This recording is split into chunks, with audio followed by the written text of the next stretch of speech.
First on our agenda is the Pledge of Allegiance. It is my great honor tonight to introduce a person who has been a steadfast friend to the Altadena Town Council and an enduring pillar of strength for our community. Assistant Chief Pat Sprengel embodies the very qualities that define leadership, heroism, and selfless service. Throughout his illustrious career with the LA County Fire Department, Pat has continuously risen to meet every challenge, protecting his community. In 2021, he achieved a significant milestone in his career, being promoted to acting assistant chief, a well-earned recognition of his 30 years of tireless dedication. Over the course of his remarkable journey, Pat has occupied nearly every role within the department, guarding some of the most fire-prone areas of the county. He has faced unthinkable odds with bravery and resolve, earning the admiration of his peers and the respect of the community he serves.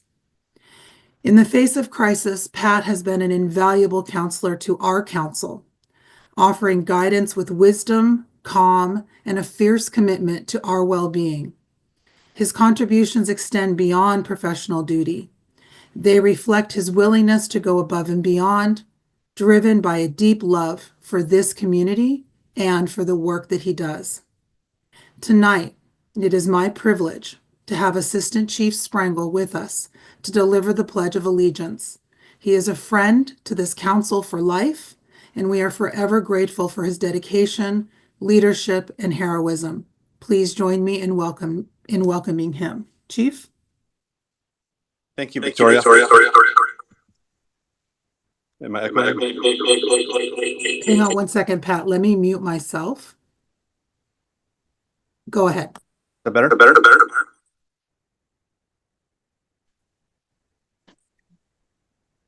Okay. You good to go? Do we know why we've got a loop on Pat and where we've got to bring up a flag? I thought we were going to bring up a flag somewhere, guys. Tim is about to put it up. There it is. Chief Sprengel, do you have two different sources you're speaking from? I'm hoping not to. How about now? Is it better? Better. Yep. Yeah, you were listed twice, so I think you had it on your phone as well, Chief. All right. Go ahead. Okay, let's try again. Okay, if you place your right hand over your heart and join with me. I pledge allegiance to the flag of the United States of America, to the republic for which it stands, one nation, under God, indivisible, liberty and justice for all. We thank you so much for being here and for being such a steadfast friend throughout this catastrophe. Nick, let me bring up the agenda. I've got all these tabs open. Usually I would have things printed. Hold on one second. Okay, we are going to move on to item 1.2, roll call, recording secretary Kim Yu. Good evening, council members. If you are here when I call your name, please respond with here or present. Connor Chipola. Present. Victoria Knapp. Here. Nick Arnzen. Present. Councilmember Morona. Melissa Morona. Dorothy Wong. Oh, I see her. She's waving. She's present. John Carmody. Present. Councilmember Darlene Green. Present. Isis Molden. Present. Jeffina Hall. Excused. Vi Yvette Stewart Gordon. Present. Councilmember Pat Sutherland. Here. Adam Bravolis. Present. Reggie Wilkins. Present, but invisible, apparently. But present. Diane Markison. Here. And lastly, Sylvia Vega. She is present. I see her on the screen. Yes. That concludes our roll call. We have a quorum. Thank you so much. Moving on to the approval of the January 21st meeting agenda, Council Member and Vice Chair Arnzen. Thank you, Chair. In these unusual times, the agenda did go out late as we put it together, but the full council received it. As we discussed any changes and did those before putting it public, I do have 2 amendments to the agenda. Please note that item 4.3 under special presentations can be updated, adding Dr. Muntu Davis, who will be our guest this evening. We are adding under that same item 4.5, Red Cross Executive Director Diana Pineda. Are there any additional changes or notations to the agenda? Seeing none, I move that we accept the agenda with said changes. Can I have a second? I Second. second Vice Stewart. Thank you. Chair? We have a motion and a second. All in favor of approving the agenda as presented and amended? Aye. Anyone abstaining or opposing? Put your hands down, please, Nick. Okay, I see none. And then Nick, can you lower your hand on your screen? I'm trying. There we go. There you go. I will continue, okay, if that's Go fine ahead. with you, Chair. Please. Being that this is not a usual meeting, we've tried to stick to what would normally be an agenda, taking out things that we cannot have time for this evening. One of those major changes is public comment, which is now a Q&A, which I'm sure our public will appreciate. Typically, we only hear from them and do not comment, but this evening we will. Those comments can be submitted in the YouTube chat feature. If you are not finding that, you might need to sign into your YouTube account or create one. You'll have plenty of time to do that as we have a number of presenters prior to that. I would encourage those residents watching to listen for their answers by these incredible presenters, because that is what they're hoping to do tonight. If that answer is not given, then please go to the YouTube chat and submit that question. Those will be monitored by Councilmember Chipola. Thank you, Councilmember.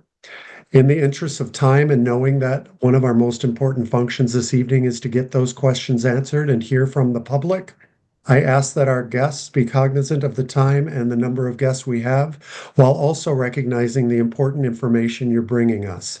We appreciate you.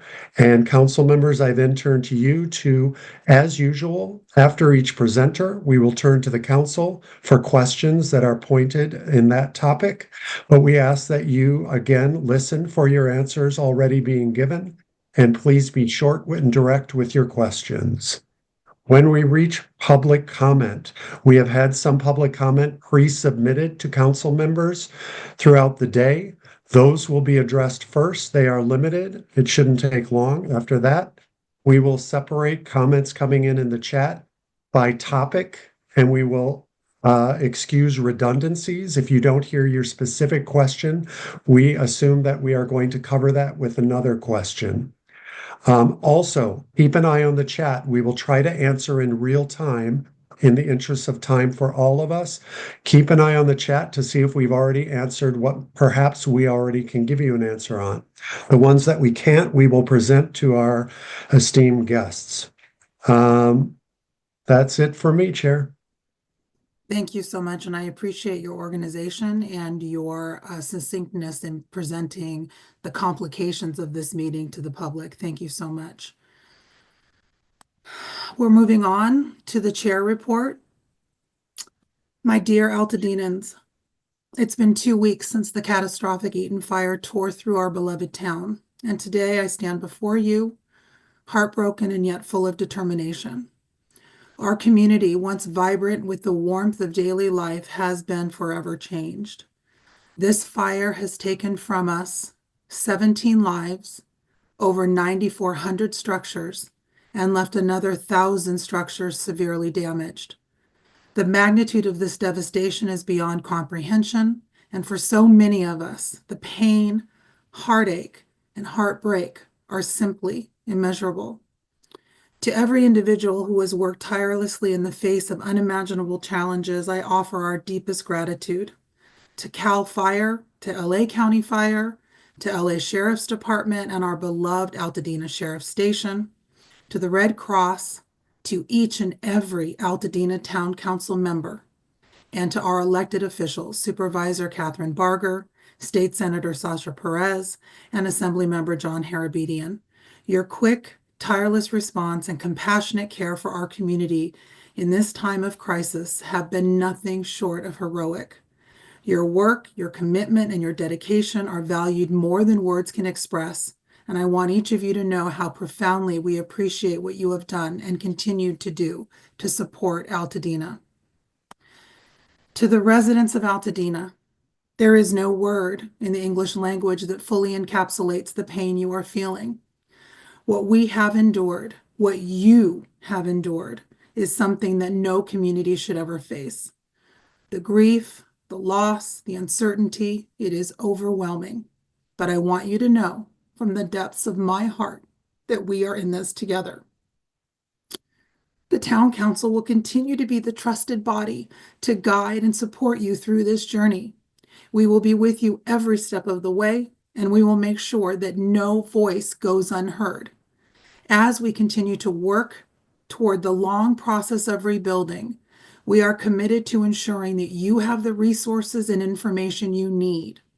Please continue to check recoveryaltadena.com. We are posting new updates daily, and it will remain a vital resource as we navigate these difficult times. We are transitioning from crisis management into the early stages of recovery. This is a long-term process, and for many, the road to rebuilding will take years, likely 2 years or more, for those seeking to restore their homes. While it may feel like things are moving slowly, I want to assure you that they are moving forward. We have the full support and resources of LA County behind us, as well as that of the state. And as difficult as this is to hear, I want you to remember this. When the residents of Paradise, California faced the devastating fire that ravaged their town, they could not access their homes for a full 4 weeks, and debris removal took 4 months. 6 years later, Paradise is 85% rebuilt, despite losing 95% of their town. We will get there too. We are not alone in this, and while we have a very long way to go, there is light at the end of the tunnel. We will rebuild Altadena. This town is strong, and we will rise again, stronger, more united, and more resilient. But before we begin, we must take the time to imagine the next evolution of Altadena. Rebuilding isn't just about restoring what we've lost. It's about coming together to envision how we want this community to look, feel, and thrive in the years to come. I know that not everyone will agree on everything. There will be differences of opinion and conflicting visions. But through it all, we must remember this. We are all Altadenans. Our diversity is our strength. And together, we will create a better future for our families, our businesses, our neighbors, and our community. Altadena is strong. We are Altadena strong. And together, we will rebuild. Thank you all for your listening, and we will move on to our next agenda item, which are the public safety reports, and I will turn it over to our Sheriff's Captain, Jabari Williams.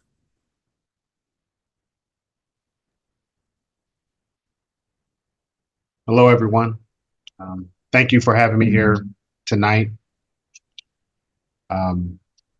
First, I want to say my heart goes out to all of Altadena, family, friends, business owners, the whole community. It was just a horrendous tragedy that occurred. I don't have the words to say how much I'm sorry that this has occurred. But the Sheriff's Department, Altadena Station, we will be here to assist in any way we can. I'll spend most of my time just talking about what I think most people want to hear. And it's about how we are going to be in an area moving forward. So I can say that we have over 100 personnel on scene actively now. It will be that way every day. It could increase as needed. We have the National Guard still on scene, on site, and they will be here, we're told, over the next 10 days to assist. I know the checkpoints have been lifted, and if you can remember, it started off in certain areas in the south, and we started letting people in. It was in phases. First, the south part of Altadena. Then we moved over to the west part, then the east, and now we're at the central, moving all the way up to Altadena Drive, which is now still a soft closure area. We still have the main checkpoints there. We're only letting residents in at that time. However, during the meetings that they had for repopulation, some of the areas were downgraded, which is the reason why we had to move the checkpoints up to Altadena Drive. Now, although the checkpoints have been removed or adjusted, the Sheriff's Department has provided additional personnel to assist. We have extra patrol vehicles, extra patrol deputies, a dedicated helicopter just for Altadena. We have undercover officers in place. And of course, the National Guard is still here to assist. I will say I can't tell you exactly how many personnel will be on scene, but it's over tripled than what we're normally getting. And that's in addition to our regular patrol that we have here. So all of that is just to supplement our regular patrol. So we will be out there. Our goal is to be visible and to prevent crime from occurring. But I encourage the public to please be vigilant as they can, and to report what they see to the Sheriff's Department. I know I'm hearing about neighbors telling another neighbor, maybe sending emails to different people, but it's important that the Sheriff's Department know about it. That way we can respond.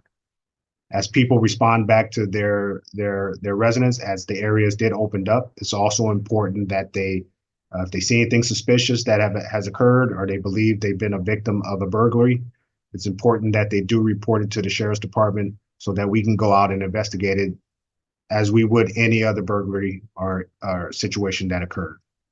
Very important that we get those reports in.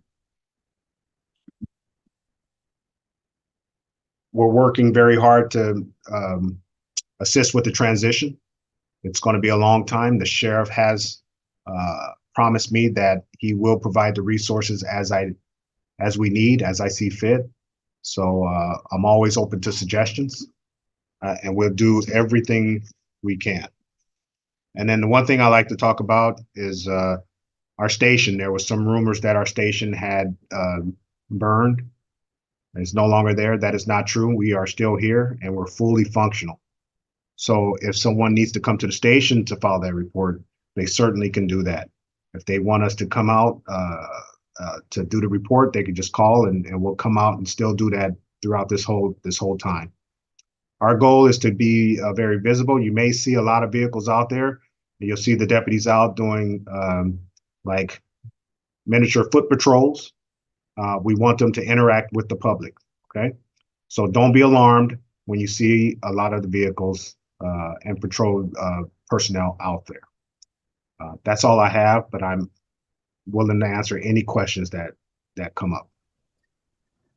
Council members, do you have questions for Captain as part of this report, or can they be held until we return with community questions?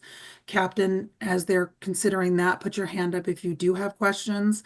I did have a conversation this morning around the extension of the National Guard. I had heard from whomever it is that reports to Sheriff Luna, who was at the cooperators meeting, that they had been extended for 24 hours. And I did make the request that we extend them through next Tuesday. And I made that request again of Assemblymember Harabedian, and his office has conveyed that request as well. So fingers crossed, because I do know we have rain coming on Sunday. And at the very least, having all hands on deck will help with the sandbag preparation that we're hoping to have, whether it rains or not, because we will have future rains. So I just wanted you to know that many people made the request on your behalf to extend them through at least the early part of next week. And they're extended beyond Tuesday. Great. That's great news. Are there any other questions from council? I see no hands. Nick? No? I don't see any hands either. Thank you. Okay, so if you'll stand by, Captain, we'll circle back around during general public comment for questions, and we will group them by presenter. So you'll have a number of questions for you. I already know we have some. Okay, we are moving on to next on our agenda, which is Assistant Chief Sprangle with his report from LA County Fire. Thank you, Victoria. So let me just start tonight by saying my thoughts and prayers continue to go out to all those in the community as we work through these difficult times together, and we will work through them together. So just some of this might be overlapping information, but I think it's good information so that all the residents get it. So an update of the fire, 14,021 acres, 87% contained, which actually is probably going to be more than 87% contained. Some of that was slowed down on reporting just so we could keep resources available for the wind event and getting through these next couple of days that will be here through Thursday. We're trying to get through the red flag with resources left in the area so that we could utilize them if there's a need to do so. Total of 1,071 structures damaged, 9,418 structures destroyed as of this morning, 8 firefighter injuries. Community members and residents have been taken out of evac warnings and able to return to their properties community-wide. So for clarification, the zones of Rubio, Mount Low, Farnsworth, Palm, Wapello, Laurel, Garden, Cheney, and Cannon will stay on residents only entry through noon tomorrow. So as of noon tomorrow, everything will be opened up to warning. So basically everything will be fully opened. There's still 2,375 assigned personnel on the incident. This is quickly transitioning. They're looking at a transition to local government as of Saturday, January 25th. So that just means we will have a smaller footprint of resources come Saturday, and it will go back over to local government. Rose Bowl Command Post will be demobilizing. Saturday, January 25th will be the last day there. And they've made a large push for a transition now to post-fire watershed hazard assessment that Victoria spoke about. This is extremely important and should be forefront on our radar as we move forward. The area of Eaton Canyon will be heavily exposed with the threat of rain. And they have a team working on mapping of those areas and pre-planning so that we can work through some of that post-fire watershed hazard assessment. We have members from CAL FIRE Team 5. We have LA County Public Works, LA County Government Fire Department, and LA County Law Enforcement. The Public Works portion of LA County is usually the one that takes the lead on this in regards to mud and debris flows. Unfortunately, they've gotten very good at it with the recent Bobcat fire, the recent Bridge fire, and other fires up in the Angeles post fires. So we always are worried about mud and debris flows post fires, and especially in an area like we have in the Angeles above Altadena, where you have steep hillsides, large areas of burned area that will be exposed to rain, mud, and debris flow. But we'll be prepared for it, and we'll work through that. Again, as a reminder, any recovery needs, reach out on the link of recovery.lacounty.gov /Eaton-fire /. LA County Fire, LA County Sheriffs will work hand in hand with the Public Works, EPA, Health Hazmat to work through this recovery phase. I want to remind residents that through Friday, fire will still have multiple strike teams of engines. That's 5 strike teams or 5 engines in a strike team. We'll have multiple strike teams out patrolling throughout the community to assist with any needs. So if there's any needs whatsoever as you go back to your property, please wave down one of these one of these engines, and have them assist with your needs. They'll be more than happy to do that. And they're there for you in the community to assure that we can handle any of those needs. Another important bit of information is the 911 services. So as requests for emergency services, even within the fire zone, we should be utilizing the 911 system. We're fully back on the 911 system now. This includes both fire requests and law enforcement requests. And for the community, Fire Station 11, Fire Station 12, Fire Station 66 are all operating as per normal. The addition of a water tender has been put in the area as we work through getting utilities back up and running so that we are responding with additional water. And again, all requests for emergency service shall use the 911 system. And I think I can open it up to questions, however you want to handle that, Victoria. Are there any specific questions from council members at this stage that you would like to ask before we move to our next presenter, or you want to hold your questions until later? Raise a hand if you've got a specific question you would like to ask of Chief now. Okay, seeing no hands, none. we will move on in our agenda. Hang tight, Chief, and we'll be back with you. Now we are turning to our special presentations. So sorry.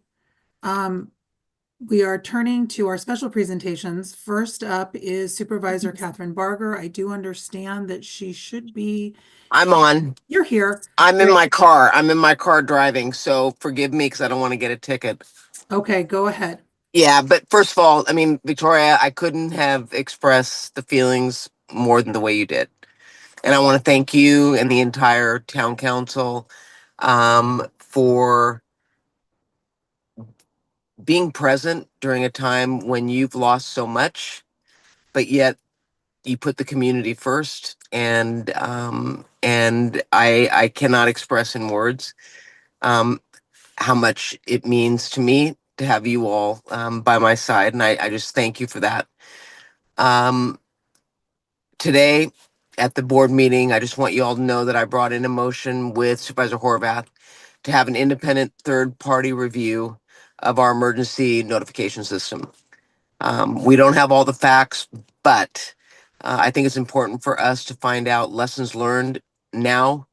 And so we're moving on that based on an LA Times article today, which if you haven't seen it, it was an article that talked about how notifications did not go out in a timely fashion on the west side of Altadena.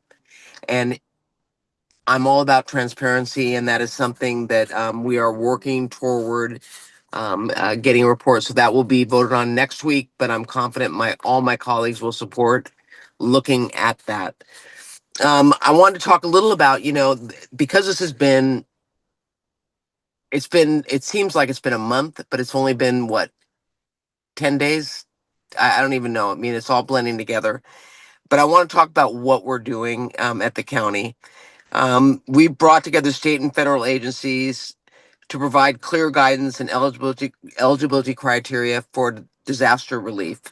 The centers, if y'all haven't gone there, these centers, and I was with the governor today, and we talked about the fact that it is a one-stop shop. You can get your vital records, you can get your license, you can find out about FEMA, you can find about any resources necessary at our recovery center at the PCC campus on Foothill Boulevard.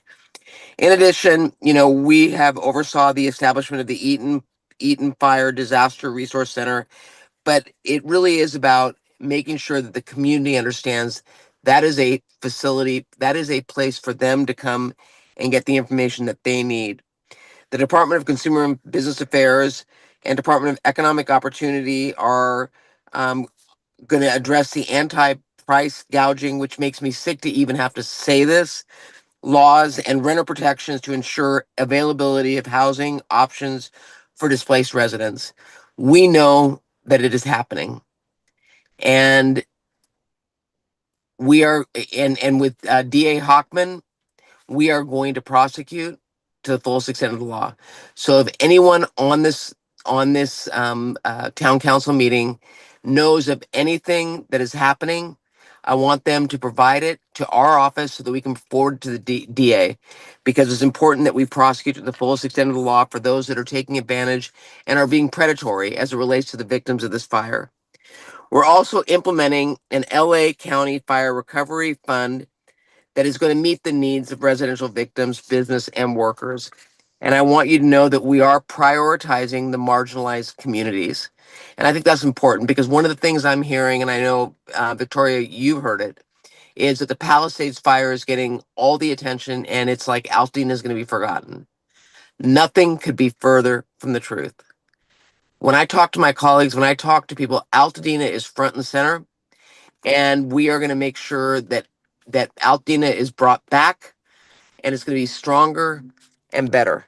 But the marginalized communities are not going to be forgotten as it relates to services and financial aid that is going to, the resources are going to be made available to them. And also on the schools, we've asked LA County Office of Education and our public health to work with school districts impacted by the fires to coordinate on support.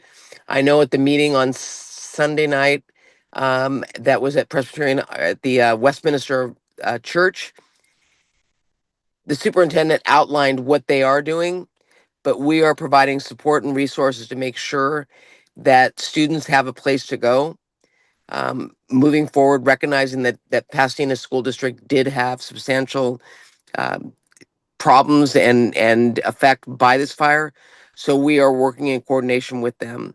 Also, we're looking at short-term housing. LA County Development Authority and our homeless initiative created a list of available housing, and both long-term and short-term throughout the county, and directed at the impacted areas for individuals to be able to go and see what is available.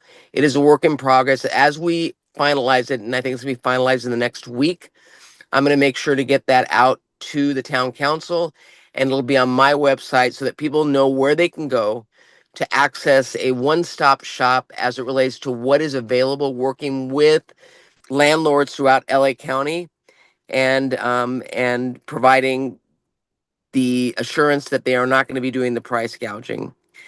Now, when we talk about repopulation, that seems to be a common theme. And, you know, I was up in Altadena yesterday, and never in my wildest dreams did I think I'd have to go through, different roadblocks in order to show that I'm allowed to go up there. I'm used to driving up Lake Avenue and getting up to, the top of Farnsworth Park with no problem. But the reality is that right now we live in different times.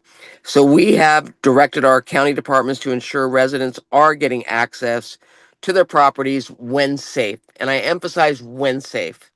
And I'm glad you said it. I think you said it, Victoria, how long it took the Paradise residents to get access to their property. We understand that not only is it necessary for insurance, but also for closure, to be able to see your property and understand the devastation, but also to begin to rebuild. And that has been something that the governor understands as well. And we are working to expedite the debris removal. And I'm grateful to the governor because he's got the Army Corps of Engineer ready to go. And we are going to do this because we recognize at the end of the month, there is going to be possibly a lot of rain. And we want to make sure that we get that debris removed because of the toxins, as well as the fact that it could, create problems with flooding. We've also directed the sheriff's department to increase patrols in all of Altadena and prosecution of looters. I'm hearing from people who are panicking that with the roadblocks coming down, that their fear is there's going to be burglars and looting taking place up in Altadena. You heard the captain talk about it. We've got more patrol up in Altadena now, and many of them are not in marked cars, but we are very cognizant of the fact that there are predatory, individuals and opportunists that are going to try to take advantage. But I have confidence in Captain Williams and his team that they are very much saturating the community to make sure that this does not happen. We also, for those that have come up, we procured tens of thousands of PPE kits that we are distributing to residents as they repopulate. If you need a kit, and I emphasize this, if you're going to go into your property and are looking to see if there's anything that remains, it is important that you have PPE. Cover your eyes, have the mask, and even the white clothing that we're providing, and gloves, because the materials in the ash are toxin, and it's important that we do it in a safe manner. Our public health is available and is, if you want to contact our office to make sure or let us know where you are, we will make sure that we get a distribution up to you. They ran out actually on Sunday because of the number of residents that were coming up, but we are continuing to get more in, and we will make sure that they are available to all residents. And then one thing that I noticed that is something that really we don't talk about, and that is mental health resources. On Monday, we had mental health workers walking streets for those residents that were allowed back in that were first viewing their property. We felt it was important to have that support. And I would encourage anyone that is listening, this is a very, very, very difficult situation. You are not alone, and it is okay to ask for help. We are here to help, and we are here to support. And I want to emphasize that, Victoria, because many, including our first responders, including the sheriffs, are having a very difficult time with the situation because this is their community as well. So I would encourage any residents, if you need any support, please reach out. We have them out in the community, but if there's more that we need to do, let me know. Now we talk about the mudslide preparedness. As I told the department today at the board meeting, I would rather have us each and every day tell people to be prepared that are in an area that might be affected by mudslides, to be prepared to evacuate. Because we know that we are going to do the best we can to clean up and get rid of the debris, but we must be prepared for the fact that there is rain coming. I directed Department of Public Works to take the lead on debris removal and prepare for mudslides and home hardening. We've also requested additional resources from the state to do this more efficiently. I spoke directly with the governor today, and they have introduced an executive order to ensure that it happens quickly, working with the Army Corps of Engineers. I'm already looking forward and fast tracking our rebuild. I can guarantee you that LA County permitting will not slow down rebuilding your community. We already are planning to stand up an office in Altadena that is going to be a one-stop for the community so that people can come in with ease. I've directed regional planning and public works to remove any lingering red tape in permit approval processes. And let me just say that the governor signed an executive order that is going to allow residents who, when their property is deemed safe, if they want to put a temporary structure on there while they're doing the rebuilding, that will be allowed.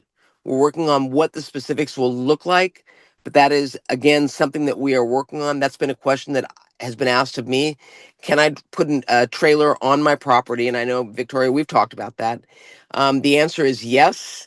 And we are going to specifically put together the guidelines so that residents know that when they are rebuilding, they can be present in the community and have a structure in place.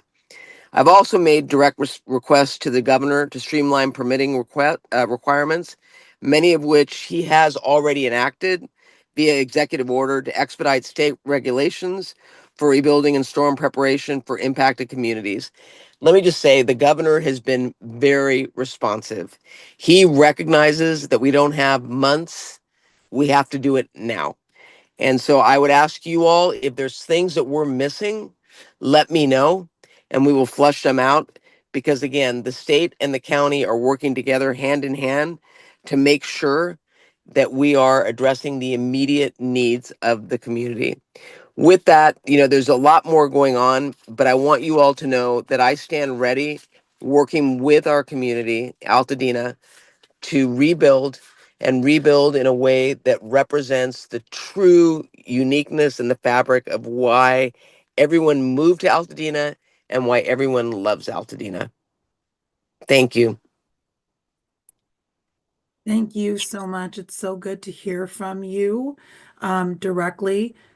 Connor, I see the questions that you posted in the chat, and I'm not sure that they're specific to the supervisor or perhaps to public health or even public works. So I just wanted to confirm from you, Connor, that what These are questions that are reoccurring in the chat. They're not relative to any individual speaker. I leave it up to you and Nick to moderate who they go to. Awesome. Thank you so much, Connor. Okay, Supervisor, I hope that you can stay on. There will be some. I'm going to stay on. I'm just Okay. driving. That's why I'm not, I don't, yeah, but I'm going to stay on. I mean, you've got me the whole night. I just want to make sure that the residents know that everyone that's on this call, public health and all, we are here to answer your questions. And if we don't have the answer, then we will get it. Great. And I thank you for that. And before we move on, Nick, I wanted to turn it over to you. Thank you, Chair. I just wanted to make everyone aware I had an oversight earlier. I wanted to mention that on the Zoom call for residents looking to ask them questions, we do have representatives from LACSA to speak to unhoused kind of concerns and questions. And we have representatives from UWS, our sanitation services. They will not be speaking, but they will take questions when that time comes. Additionally, we have the incredible CHP present. In the interest of time, I would ask for one of them to unmute themselves. I'm sorry, we have a question first. Go ahead, Isis. Are we able to ask the supervisor a question or? Sure, go ahead. Oh, yes, sorry. Before we ask those questions, I just want CHP reps to choose one of them to speak, and we will come to them after the questions. I will take you as you raise your hands, and I'll start with, unless Chair has something. I just wanted you to know it will be Captain March that will speak on behalf of CHP. Thank you, Chair. Isis, go ahead. Good evening, Supervisor Barger. Thank you for being here. I really Hi there, appreciate your Isis. leadership. Hi. So my question is, as you may know, many Altadena residents are affected by the recent fires, are underinsured and face many significant challenges in their recovery efforts. FEMA and other programs often focus on those within officially designated burn zones, but this excludes many underinsured families who are dealing with smoke damage, ash, toxic debris outside these areas. What specific steps is your office taking to advocate and provide resources for underinsured residents who fall outside these boundaries? And are there plans to expand eligibility aid programs or establish supplemental county level assistance to ensure that these families are not left behind in the recovery process? So Isis, thank you for that question. And that's why I talk about, we're putting together a fund called LA Recovery. And we are prioritizing really the marginalized community, which is the underinsured, the community that oftentimes doesn't have the means to do the rebuild or doesn't have the insurance money that's coming in to do the rebuild. That is going to be the priority for this board. In addition to that, I'm talking to banks, and one of the goals that I have is for those that are underinsured. Right now, if you were to do a construction loan, it's 7 to 8% interest on a loan, which is not realistic for many people that want to rebuild. And so we are looking to put together a program similar to the VA where it's like a 1 to 2% loan for those that are underinsured that need to draw down liquidity to build. And so we are looking at that. And it's being brought together through my office and working actually with our federal partners. And so I will have more probably in the next week or two as it relates to that. But the answer is yes. We are not going to leave behind those that have no insurance. I talked to a woman who was embarrassed to tell me she didn't have insurance, and I said, don't be embarrassed. You're not alone. There are probably more that don't have insurance, that paid off their home, that felt that they were fine because when you pay off your home, you're not required to have insurance, that are now left with nothing. So I am laser focused on addressing that issue moving forward. So yes. Thank you so much for that. Any other questions from council members of the supervisor? I see none, Chair. Okay, before we move on, I wanted to let Public Works to know that they will be on deck after I turn it over to Captain March from the CHP to give his summary report. So Captain March, take it away. And I'm sorry, Chair, if I might, I didn't want to ignore the council. Protocol would not allow this typically, but due to the special circumstances, if there's no objection by council members, we would like to forego our protocol to allow CHP. Raise your hand if there is objection, which really puts you on the spot. Okay, Melissa. All right, go ahead. Go ahead, Captain. Hi, Victoria, can you hear me? This is Officer Bay. Oh, Officer Bay, we certainly Hi. can hear you. Hi, good evening. I'm not sure. I think Captain March had to just step off for a few, so I'm just going to fill in the interest of time, if that's Great. okay with the chair and everybody. So again, Officer Bay with the California Highway Patrol, and I just want to extend, of course, my heartfelt sympathy to everybody within the community, as well as the council members of everything that you're dealing with. We've had senior volunteers that have lost their property as well. So just to keep it brief, we had over 100 CHP personnel deployed during this time period. During that time period, we were working 12-hour shifts. We were assisting at closures along Woodbury Road and up Lincoln Avenue. Going forward now, we are no longer a part of these closures. The Los Angeles County Sheriffs are manning those, but we are working with them for crime suppression as well as looting. We have taken spear point, or we've taken the lead on recovering vehicles that are hazards on the roadways. We've recovered, I think, over 250 vehicles that were no longer operable. They're currently being held by numerous tow companies. So if anyone has any questions regarding their property, where it is currently stored at, we have a number here that's available. It's also on our Instagram as well. It's going to be area code 323-259-3200. And we just ask that residents provide either a license plate or a vehicle identification number to the dispatcher that they'll be talking with.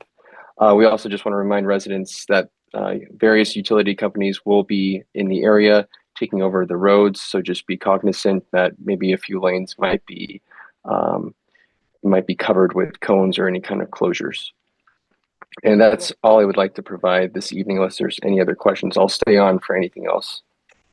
I did just want to ask the community for their patience and attention as they drive through town.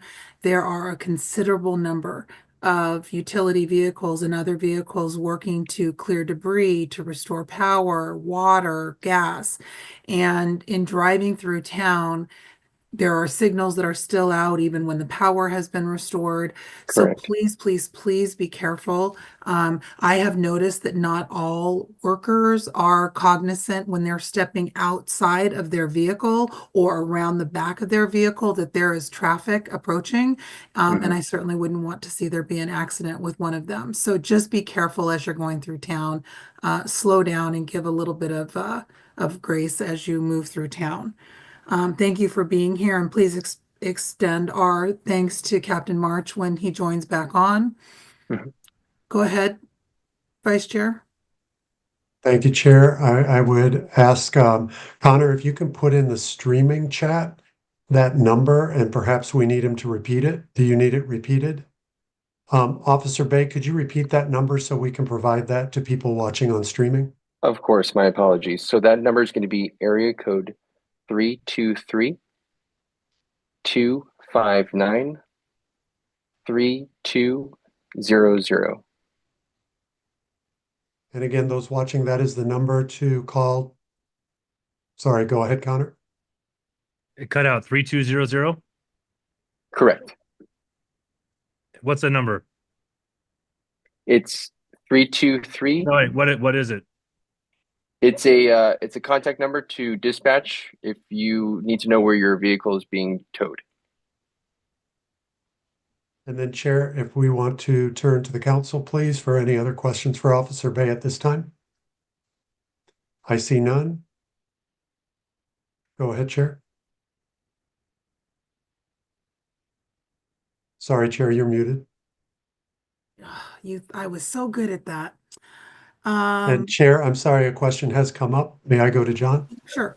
Go ahead, John. Thanks, Nick. I did have some questions around the towing of vehicles, excuse me, that have been burnt.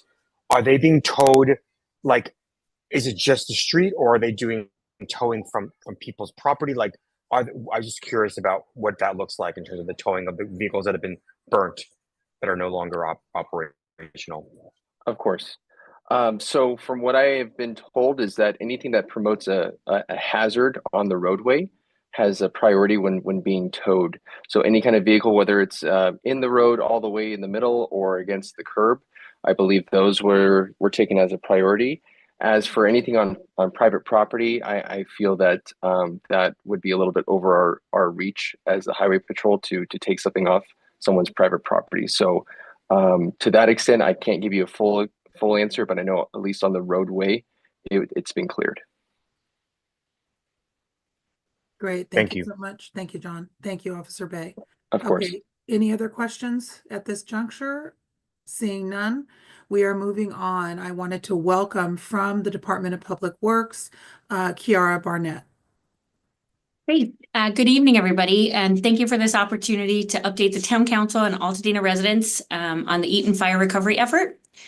A storm is expected to enter this region on Saturday, January 25th, and last through Monday, January 27th. The latest forecast calls for 1/4 of an inch to 1/2 of an inch in LA County, and there's a 10 to 20% chance of thunderstorms. As the rain approaches, LA County Public Works will mobilize 24/7 storm patrols. All flood control dams and channels have been prepared for the storm, and stormwater capture facilities are prepared to operate.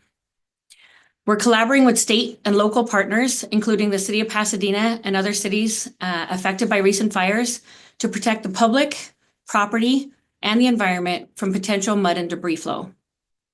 Our crews are clearing debris from streets, cleaning and preparing debris basins, and deploying sandbags and other systems to keep runoff with ash and other burnt debris from entering the storm drain system. Public Works is also working with the state to coordinate the deployment of K-Rail in burn area communities. More detail on placement locations will be available in the next few days. LA County Public Works also provides free engineering advice to property owners in areas at risk of mud and debris flow.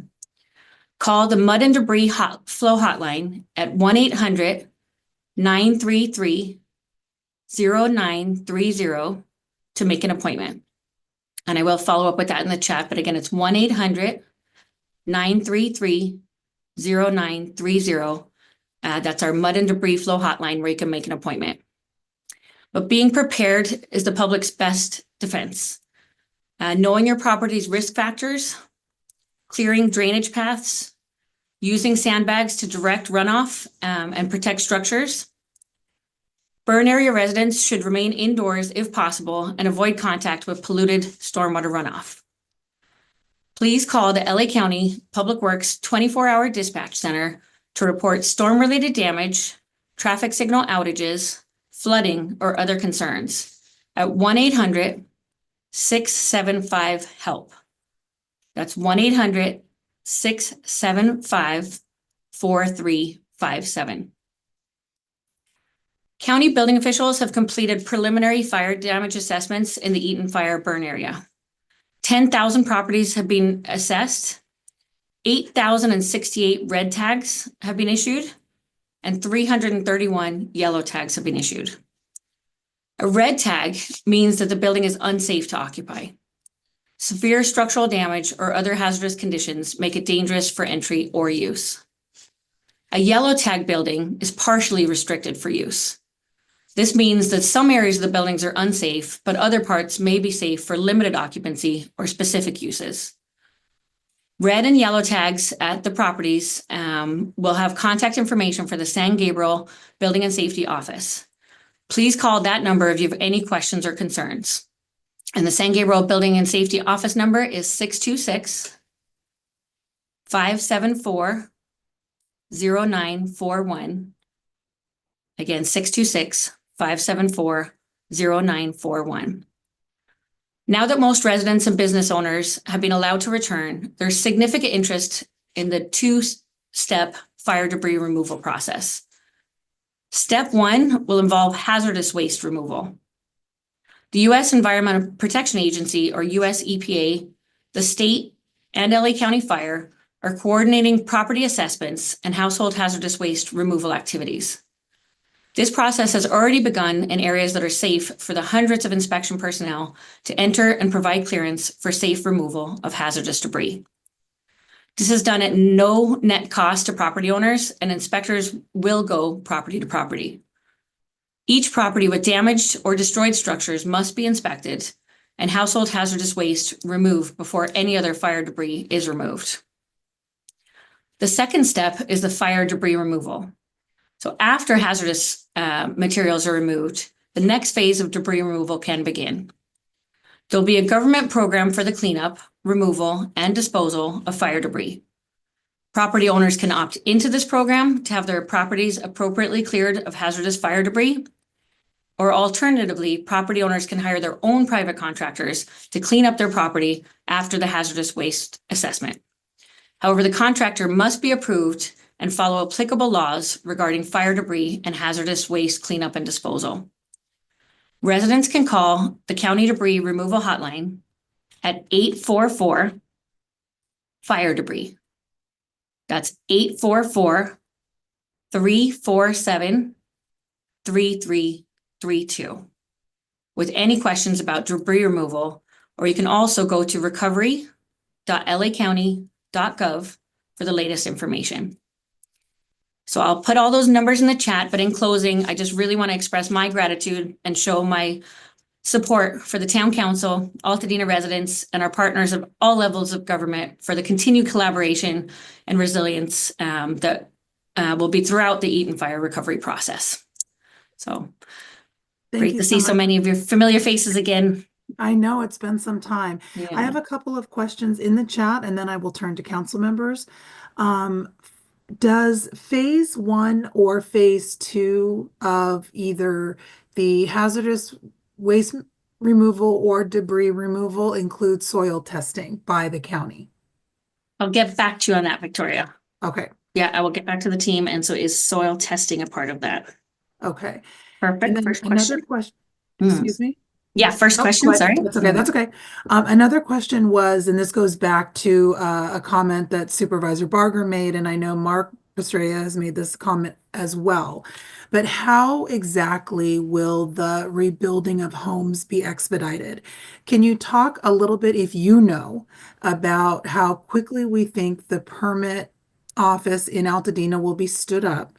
And then secondly, if you have information and can speak to this idea that we are going to have some menu of pre-approved home building plans that homeowners can turn to if they really do want to expedite their building process. Great, and I'll start to speak, and of course, Supervisor Barger or her office might weigh in too, because there was a report back submitted today, where again, there's all the departments, public health, fire, public works, and regional planning, looking at how to expedite, right, streamline the permitting process. Is there any codes that we need to evaluate suspending? Is there anything that we can do with the permit process to streamline permitting and or reduce the costs? And so an initial report back is there with more information to follow, but certainly, again, that one-stop and assigning like concierge rebuild teams, it will be an effort, unlike one that I've been part of, as long as I did work in that San Gabriel Building and Safety Office. Enjoyed working with many of you. I really look forward to standing up that office and again having all the right players in the space, right? So it won't be the normal process of, coming in and receiving an agency referral and having to go around the departments. All that is going to be coordinated. We'll all be in that space, in that one-stop center. And I'll pause there and see if there's any other departments that maybe have timeline estimates for that. Yeah, can I just interject on that? I Thank mean, you, I know Supervisor. that Mark Pastrelli used the term, I think, planned development or something that really created a lot of angst among the community because they don't want it to look like a planned development. His idea and his point is to your point, what you said, Victoria, is having plans available for those residents that may want to opt into something that's readily available or already approved. And be able to use that. But my goal is, for example, I'm told that we do not allow someone who is certified as an engineer or an architect to submit plans and then have them automatically stamped. They have to go through the process. We're looking at that as an option. So if you hire someone who is certified, that it will simply be a stamped approval, and then the checks and balances is as you're building, you have inspections done, and that's the checks and balances. We're looking at that as an option, which will cut a considerable amount of time off of people getting the approval going. So there's nothing that's not off the table. We are looking at everything because our goal, quite frankly, because I've talked to residents who are saying, I've already got my plans. I have one person who said they already contacted the architect because they did a remodel and they have their plans and they're ready to go. They're waiting for their property to be deemed ready to build, and they're ready to go. And my goal is to make sure that we have something in place so that when they are ready to go, they can. I'm going to throw out something that's going to be problematic that we're working on as we speak, and that is the workforce. Who's going to do the rebuild? Because we know that with this number of structures and these number of people that are looking to rebuild, we're not going to have the workforce. So I'm working in concert with our labor partners, with the carpenters called and wanted to know how they can help, and they are beginning to put together apprenticeship programs. So we're looking at that as well because that's going to be an issue. So it's an all hands on deck, and it's thinking outside the box. And as I challenged both Public Works and regional planning, this is not business as usual. We have to truly take this. And I talked to someone, Paradise. They took it from 6 months to like 4 days for approvals. We can do that. I know we can, and we will. Great. And to that point, before I move to Melissa and Isis, and I just had the thought go right out of my head because I interrupted my own self. So I will come back to myself. I'm not sure who was first. So can we just go with whoever I see first on my screen, which is Councilmember Morona. Thank you, Chair Knapp. I appreciate Public Works and all you're doing for the runoff with the potential upcoming storms. I am in the census tract 460301. That is the Meadows. And in 2009, after the station fire, we only have one route in and one route out of that area, and it did flood. And so I just want to be cognizant that that is being taken a look at. I know that there was significant cutback of any foliage in that area, so I'm grateful for that. However, it did cause a lot of debris in the area, and it's just concerning given that we're just getting people back in, and it could be they'd be trapped in their homes. So just something to take note of, and I'd be remiss if I didn't bring that up. So I appreciate all you're doing, and thank you for noting that. Great. And when I add the numbers to the chat there here momentarily, I'll put my email as well. And if you could just shoot me an email, I'll get that to the team. And we'll do that. Thank you so much. Councilmember Molden. Good evening. Thank you for being here. I just wanted to get some clarity. If a home is not damaged, but with inside the fire perimeter, are they eligible for the phase 1 and phase 2 of the debris removal program? So there's debris on the property, but the structure is there. Yeah, the structure is intact, but there's debris in and around the property, but the structure is not fire damaged. Got it. And I would, again, I'll get back to you even this evening on that. I'll put that response in the chat. Go ahead. I'll get on with the right team. Thank you. Thanks so much, Kira. Yeah, yeah. I have a quick question regarding debris in someone's backyard as it relates to an ADU or a garage or something where their home might be still standing, but they have a structure in the back. Is that going to be prioritized, or is that lumped in? It's phase one, phase two. I'm just curious what that looks like. If it's debris that's not seen, right, because it's behind someone's main house that might still be standing. As far as, I think, so again, I'll get those questions in the chat for you this evening. So I do have a direct line there with the debris removal folks, and I'll get, so as far as the prioritization, Dot, you actually, is that on the same item? Have you been involved in any of those discussions, Dot? Or a separate item? Oh, separate item. Got it. Got it. Perfect. So by the end, when we come back to community, I might even have you guys ask me some of those. I'll have those questions and I'll get some of those answers before we get to the community question portion at the end. Okay, great. And before we move on Thank you. to the other council members, Supervisor Barger, one question. I have two questions, one for Supervisor and one for you, Kira. As it relates to rebuilding and the concern over cost per square foot. I made this comment yesterday at a public meeting that, as of 2 weeks ago, Friday, if you wanted to rebuild your home, you were looking at somewhere between $350 to $422 a square foot here. And now people are being quoted $1,000 to $1,200 a square foot, which is clearly an issue if you have a 1,500 square foot, 2,000 square foot home. Part of that is the cost of materials, especially lumber. So the question came up as to whether or not we could warehouse lumber in advance of building taking place. Yeah, so the short answer is the governor actually brought this up today.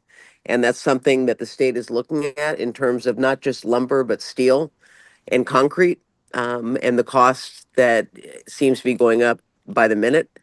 And so this is at the state level, and they are looking at that as it relates to not just, for Altadena, but across the board, because this is going on throughout the county right now.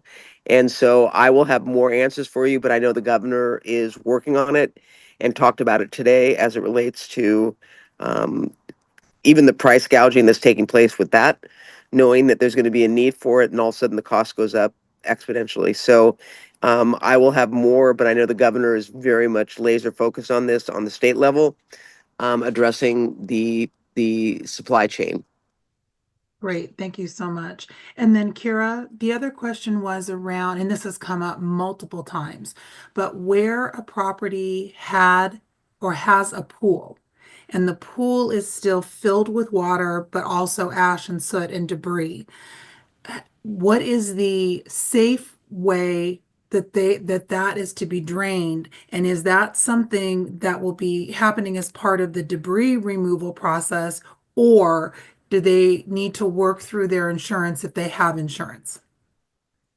Jen, I do know there's 1,000 pools because that was part of our tagging process to go out there and identify those pools. So I will get back to you with a question, with an answer on that one too, Victoria. Great, thank you so much. Thank you. Councilmember Vu-Verlies. Hi, thank you for being here. My question is actually very kind of relates to Victoria's, which is ash considered debris? Yeah, so that's what we're talking about is the hazardous waste removal and the fire debris removal. So yes. So houses that are to go back to what Isis was saying, houses that might be standing, but through the windstorm, windows blew open or windows broke or whatever, and there's ash inside. Is that considered a clearing up debris? If it's inside the structure ash? itself? Yeah. Yeah, I think those details are being worked out. Okay. So again, I'll get you the answers I can tonight. right. And then if there's ones I need to follow up, I will as well. Thank you. Thank you. Thank you, Councilmember Wong.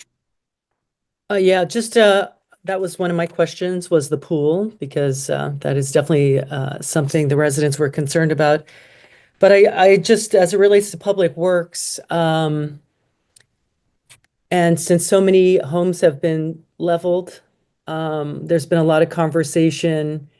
Fast tracking is one thing, but is there even a possibility in this phase of things to even rethink the properties so that there could be, let's just say, another access road, or just different ways to design the roadways that often have been problematic. And I don't know if that's more of a long-term thing, but I feel like we're in this sort of race of time of getting people housed, but at the same time, perhaps missing opportunities to have multi-benefit solutions down the road. So, I mean, that's been a lot of concerns, and at the same time, opportunities to look at things like Measure W, multi-benefit solutions, and not just put the same thing back. So that was one thought I had. And then the other one is our drainage in Altadena has been problematic for many years. I know that my street, Olive Avenue, we don't have any storm drain. So there will be sort of likely massive, depending how much rain there is, in a lot of parts of our community. So I don't know how Public Works is looking at these types of street that often have just, when it rains, water just goes flowing down the road, and Altadena Drive, in fact, also between we're actually the first storm drain at Olive and Altadena Drive, but as you head west, there is no storm drain. So I'm really concerned, obviously, sandbags for the drains and the quality of the runoff as it goes into Hahamungna, is an issue. So I don't. Dorothy, Yeah. I'm gonna say that we are getting too specific Yeah. but just Kira, generally speaking, this issue is an issue, and you've heard it from other council members too. So we need to address it before we find ourselves in another catastrophe. Yep, and I can assure you these things are being, definitely being discussed. Vision Zero, again, building back better, right? We have entire blocks, as you know, in communities. Things with property boundaries and all kinds of things to make it, again, simpler, right? So that things aren't on individual property owners, but looking at the community. So as Supervisor Barker said, I would say that everything's on the table, and it really will also take this community dialogue and community input. So appreciate you sharing those things today, Dot. And I know we're in contact at times, and I'll definitely, connect with you on some of those things offline as well. Yeah, and we don't have to talk about it now, but trees also, which ones go and which ones don't based on things. Thank you. Thank you, Dot. Thank you. Councilmember Molden? I had a question about phase 2 and if the residents who've moved back in the unburned areas and outside the fire perimeter will be notified when that's occurring so that they can either avoid that area to avoid toxic plumes, or, how are you going to let the people know who are already moved back that you guys are just going to be sifting things around? On the communication, that's a one I'll definitely provide that feedback too, because again, there'll be the two alternatives. And so making sure that communication piece is there, whatever alternative people take. So appreciate that input as well. Councilmember Arnzen? Thank you, Chair. I just want to remind the public, thank you for your patience. The questions being asked by council members are on your behalf. So we appreciate you listening in and making sure that those questions might be answered prior. Two more things. This is being recorded by Pasadena Media. So if you cannot stay for the full meeting, please look for that recording on the Pasadena Media YouTube page, looking up Altadena Town Council. And there are a number of questions that our kind and diligent partners in county are looking to answer for us. We will work to get those answers to you on our website and other means. Thank you, Chair. Thank you, Vice Chair. Councilmember Stuart Gordon?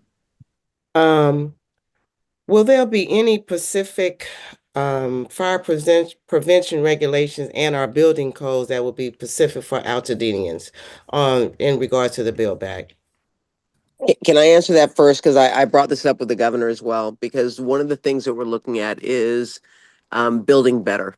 And that means building to be prepared for any fires that may occur. And with that comes an additional cost.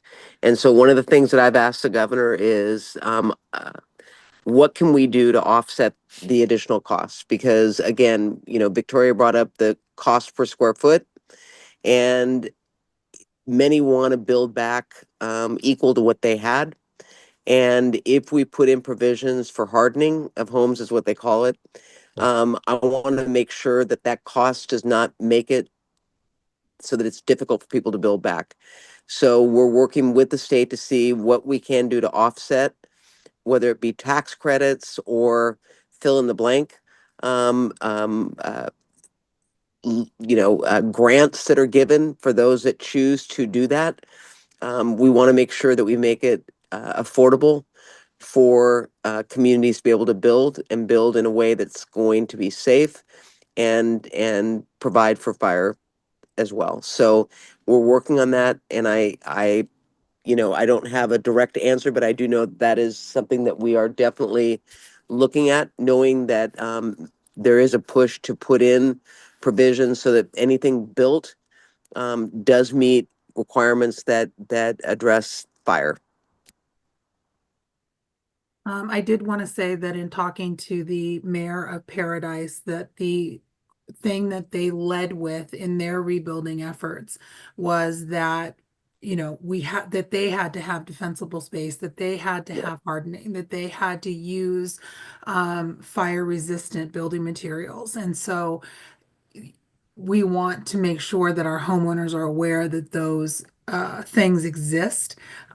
We certainly are very well aware that we don't necessarily want this to look like a planned community. We're not looking for it to be rubber stamped and everything looking the same. And everyone certainly has their rights to the aesthetic that they're going for. But we live in a high fire zone. Anyone who's had insurance and had it canceled knows that.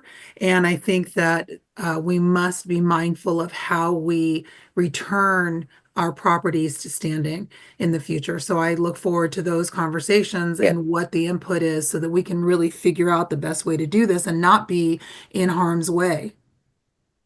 Agreed. Thank you so much. Councilmember Malden? Sorry, just one more quick note. I was wondering in the building back Altadena, if we can also maybe put together a preferred partners list of local Altadena architects and builders. That would be helpful too, to help uplift the community. And actually, I was at the Arboretum for the children's camp, and I met a resident of Altadena who's an architect who works for a large firm who is very focused on doing just that, giving back to her community and bringing together her colleagues to do pro bono for the community. So absolutely 100%.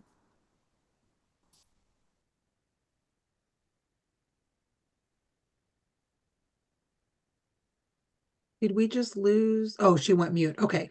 I'm going to move on to our next speaker and we will circle back around on questions in the interest of time. We are at 8:21. So next up is, and let me get to my agenda. So sorry. We've got an update from LA County Department of Public Health. Dr. Davis, please go ahead. Thank you. Can you hear me okay? Yes. Okay. Appreciate it. First off, good evening. And I know many of you are dealing with different challenges depending on the situation that you're faced with these fires. We are all working to do our best to try to get things back to the recovery stage and rebuilding stage as we continue to move forward. I will drop in the chat a few FAQs that we have answering some of the questions that were already raised. But let me go through a couple of things before I do that.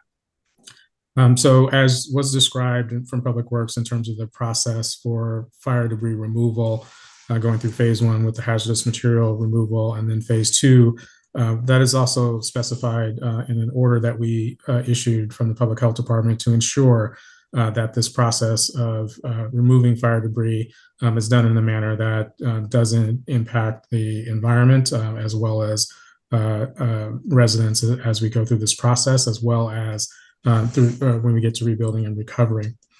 And so as we go through this process, there are steps that will be followed, and you sort of see what's happening right now, even in terms of this inspecting buildings for safety.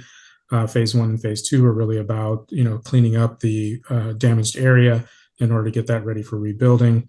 But there are going to be a lot of questions, and I know for many of you, lots of questions that leaves a lot of uncertainty, and we'll all do our best to try to answer those questions as they come up. again, with this recent order that was related to fire debris removal and transport, this does not prevent you from, inspecting your property once you're cleared to go there. If your property was damaged, looking for personal items. That's not what this is about. This just simply pauses the larger debris removal in order for the inspections for visible hazardous household materials to happen. And those include things like damaged or destroyed batteries. Lithium-ion batteries are special in the sense that they can also reignite or explode or release toxic gases. So those will be assessed, including electric vehicles that were damaged during phase one. So that'll be done as EPA goes through. Also thinking of things that were normally in your house, like paints or cleaning products, fuels, or any other chemical products. If those are seen, those are the things that would be picked up in terms of phase one. And again, that's to prevent exposure, to everyone who would be in those areas, and also prevent some further risk to the environment, especially if we start to get to rains and other things. Now, I want to say that I know many of you are in different situations. Some of you were outside of the fire impacted area. Some of you are within the fire impacted area. Your properties may have been damaged or destroyed. And some of you may have property that's inside the fire damaged area, but the property is not damaged itself. So I'm going to try to specify different recommendations or thoughts in relationship to this. So I'm going to start in the fire damaged area. When you're cleared to go in to inspect your property, and many of you may have already done that, that's already been happening. We do have staff that are at the disaster resource centers, as well as hopefully when we know we have time to get there, to be at the checkpoints in order to give you some advice, some warnings, and also to give you some personal protective equipment, much of which has been donated. Some of it is our own stash, which is why we sometimes run out just in terms of what may have been donated. We do want you to be cautious in terms of going into the site, of course, because there could be sharp objects. Again, there could be, there's ash that, some of these household hazardous products are a part of, and destroyed during the fire. So just be careful in terms of dealing with that. Try not to disturb the ash unnecessarily, to stir up any of that in terms of stirring up dust and everything that could cause more problems. Now, the ash itself is pretty much fine particles. And of course, wearing something to protect your lungs, wearing something to protect your eyes and your skin, including your hands and your feet, as well as wearing long pants and long sleeves, is really important to do in order to try to prevent ash or anything else that might be there from getting on your skin, or even sharp objects from cutting your skin as well, and protecting your eyes, of course. Now, fire debris, the reason why it has to go through these couple of processes is because when you think about it, houses have lots of different things inside of them. Depending on the age of your house, there may be some asbestos containing materials there. Again, chemicals and heavy metals like lead. That's all a part of this ash. And so when we're talking about fire damaged area, there's a much more of a risk of potential exposure, which is why things happen in terms of fire debris removal, in terms of phase one and phase two in that way.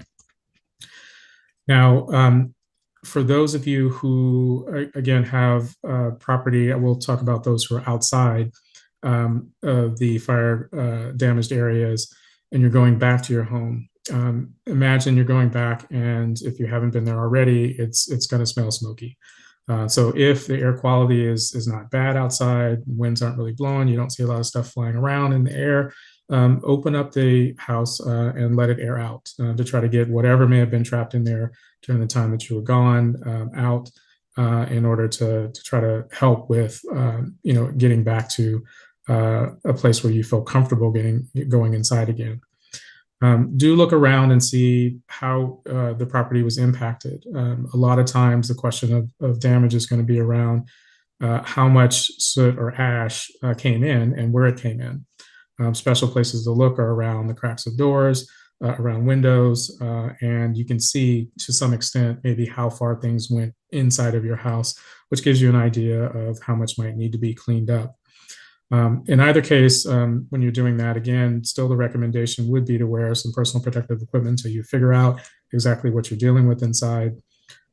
Making sure that, at least in terms of if you have a central HVAC system, making sure not turning that on just yet, making sure you try to clean up everything inside, potentially cleaning out the vents for your HVAC system, changing the filter as well, in order to ensure that once that turns on, it's not pushing, some of the particles or the ash or anything else that may have been inside as a result of this fire. Of course, still at this time, we have a prohibition on leaf blowers. We will reassess this after the wind-blown dust and ash advisory is done, and we'll consider whether or not that the size of that or the geographic area of that would need to be lowered or made smaller. But using powered leaf blowers and other things are just going to stir up, the ash and other debris into the air, and again, spread the hazard if it happens. As you consider, going through and looking at stuff, really paying attention to, again, sort of where ash, where if you're damaged with soot, and that's going to be a darker colored dust inside the home, are things to give you a sense of how impacted your home was in terms of that. Trying to maintain indoor air quality once you get back, oftentimes keeping the doors and windows closed, especially on breezy days or days that are poor air pollution, or a high air quality index, meaning more air pollution, running air conditioning or heating systems on recirculate, and making sure that the filter in the system can filter out, particles. So we usually say a HEPA filter, in terms of that, and the highest that you can take in terms of that system. There have been many questions about air purifiers, which can help as well in terms of filtering the air. We recommend, if you're going to use one, a portable air purifier, use one that is rated HEPA. So it's a high efficiency filter on it, and make sure that it suits the size of room that you're going to use it in. We do have lots of information in terms of FAQs on how to go back and do some cleaning after a fire. And so I can drop that in the chat if you aren't aware of that already. Much of the guidance we've tried to put on one page on our website, which is publichealth.lacounty.gov, or ph.lacounty.gov. And you'll see on our homepage, it'll talk about wildfires and health. Once you click on that, lots of guidance and documents are in there, including one related to pools, which I'll drop in the chat as well, since that question came up. I imagine that many are going to feel overwhelmed, by this recovery process. And for some, it's going to take longer than they would desire. But every step that's being taken is to try to reduce the risk of what was there as a result of the fire, and get your location ready to be rebuilt, reconstructed, improved in whatever way it needs to be improved. And there are resources around to help. You've heard a lot of what's been said so far.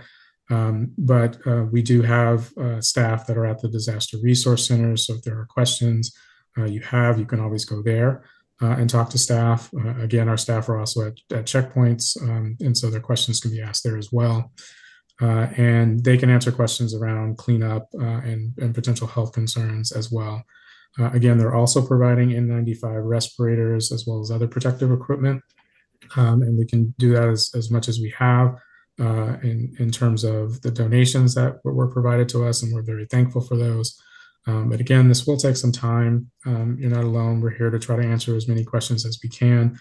And as Supervisor Barker mentioned, if we don't have the answers, we'll try to find it or get you connected to the folks that can answer those.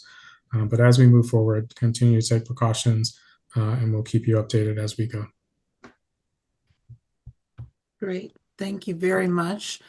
Specific questions for Dr. Davis before we move on to FEMA? Looking for hands.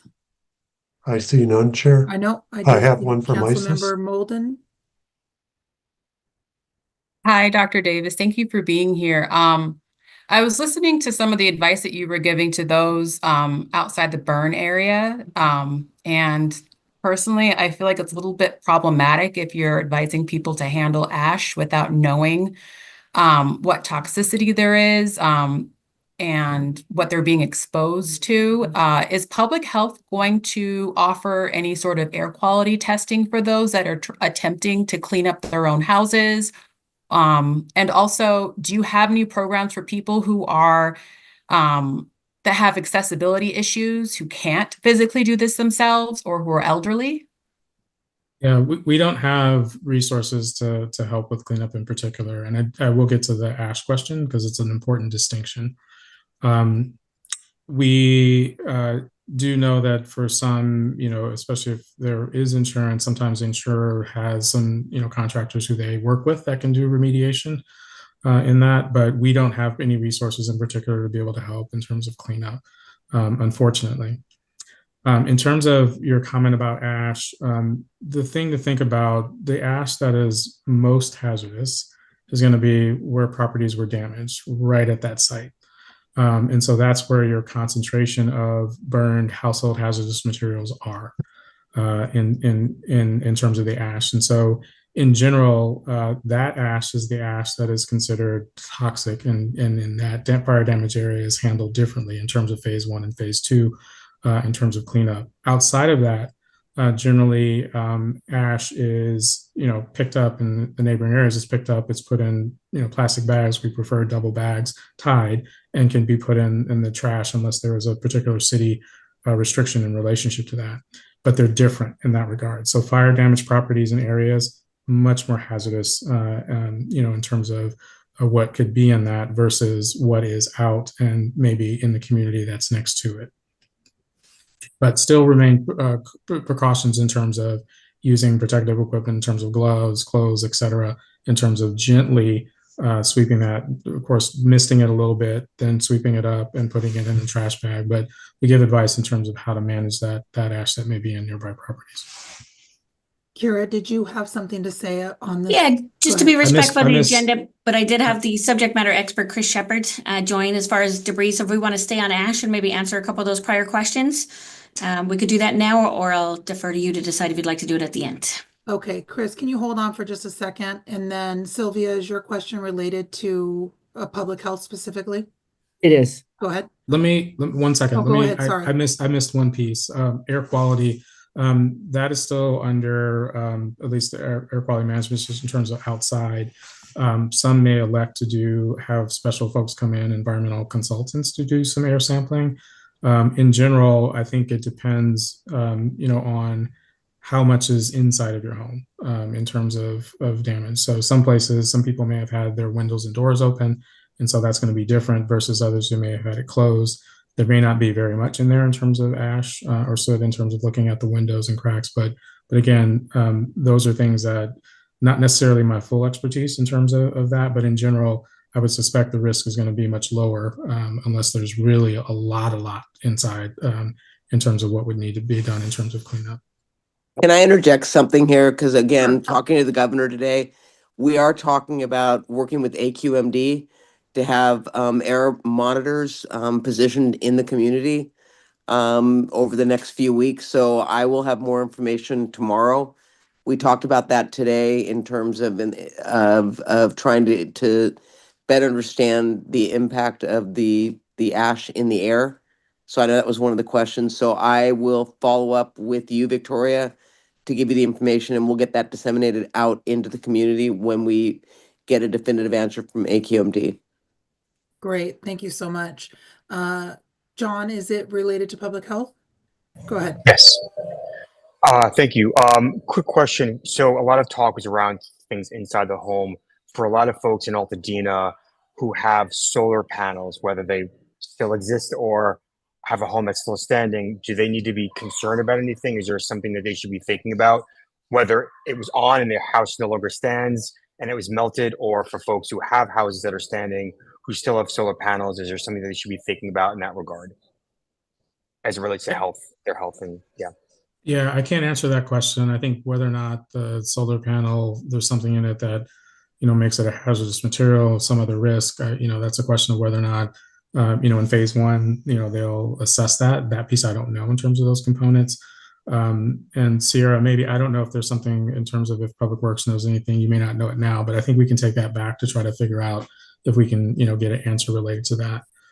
So appreciate the question. And Victoria, I think we forgot Sylvia. She was supposed to be next. Yeah, go ahead. Thank you. So my question is, at one of our community meetings, a representative from the AQMD mentioned that it's not just what you can see, but what you can't see. and she mentioned that there are particulates in the air that are 70 times smaller or smaller than the diameter of a single strand of hair. And I had a question about the attic's insulation. I mean, I guess you're suggesting that residents can clean, but how do we protect the residents from particulates and ash that are in the attics and in the insulation?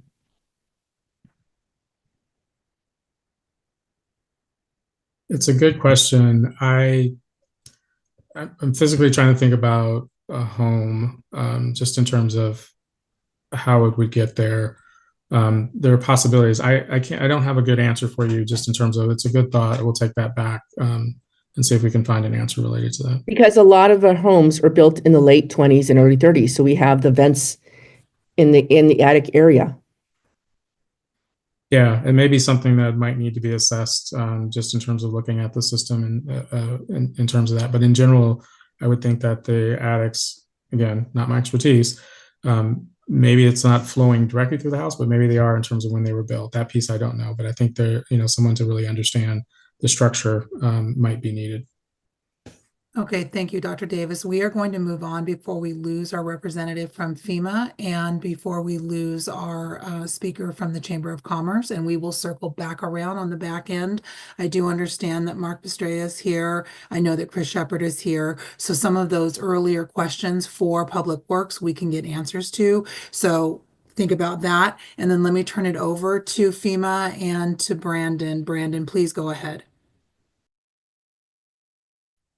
Thank you, Chair. Good evening, everyone. My name is Brandon Monson, and I serve as the Intergovernmental Affairs Manager for FEMA. On behalf of the 500 plus FEMA employees deployed to Los Angeles right now, I want to express our deepest empathy for everyone affected by the wildfires. The challenges that Altadenans are facing right now are unimaginable, and I just want you to know that FEMA is here to support you, and we will be here to support you for years to come. Do want to know that as of this morning, we have distributed over $33 million to wildfire survivors in LA County so far. I want to make sure you know that FEMA assistance is for renters and homeowners, and here's how you apply. You can call 1-800-621-3362, 7 a.m. to 10 p.m. every day. You can visit our disasterassistance.gov website. You could download the FEMA app, or you can visit us at one of our disaster recovery centers. We have one down at Pasadena City College, PCC, on Foothill. We also have one on the west side at UCLA Research Park. Both of those locations are 7 days a week, 9 a.m. to 8 p.m., including holidays. Brandon, before you move on, will you please repeat both the phone number and the website so that Connor can transcribe it into the chat on YouTube? Yeah, absolutely. I will, I'm going to go ahead and just put that in the chat so we'll save time. The FEMA and SBA deadlines to register for FEMA and SBA assistance is March 10, 2025. So you got to have your individual assistance application in to FEMA and SBA by March 10. Some of the services that are available, as Supervisor Barger said, our disaster recovery centers are one-stop locations for federal, state, and local support. If you go to the Disaster Recovery Center, you could get your driver's license replaced. You could fill out a FEMA and or SBA application, and there's mental health services. It really is a one-stop shop. The Small Business Administration has low interest loans that are available for small businesses. The SBA also has loans that have nothing to do with businesses that homeowners and renters can apply for. I also want to let you know that if there's a community event that FEMA should have registration teams at, I want to know about it. So council members, you all have my number. Call me, text me anytime, day or night. I will get a team where you think they need to be. So if you apply for FEMA assistance, I just want to let you know some of the stuff that you could be eligible for. FEMA provides short-term hotel accommodations, and we cover the room, the tax, and even the pet fees. Survivors must recertify every 14 days if they qualify for that program. We also have more long-term solutions for housing like rental assistance.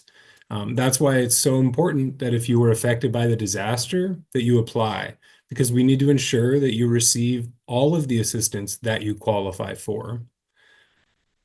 I'll touch briefly on debris removal. The Environmental Protection Agency, EPA, will handle hazardous debris removal like propane tanks, and batteries, and residents should follow local safety guidance. FEMA inspectors, that has been something that I've heard from the community. FEMA inspectors will always wear official ID badges that state that they are a FEMA inspector. It will look very, very official. They will never charge you a fee. They'll never request money from you. They may text or call you from an unfamiliar area code. That is totally normal. They may want to meet you at a neutral location like a McDonald's, or they may be able to verify your identity with just a Zoom call.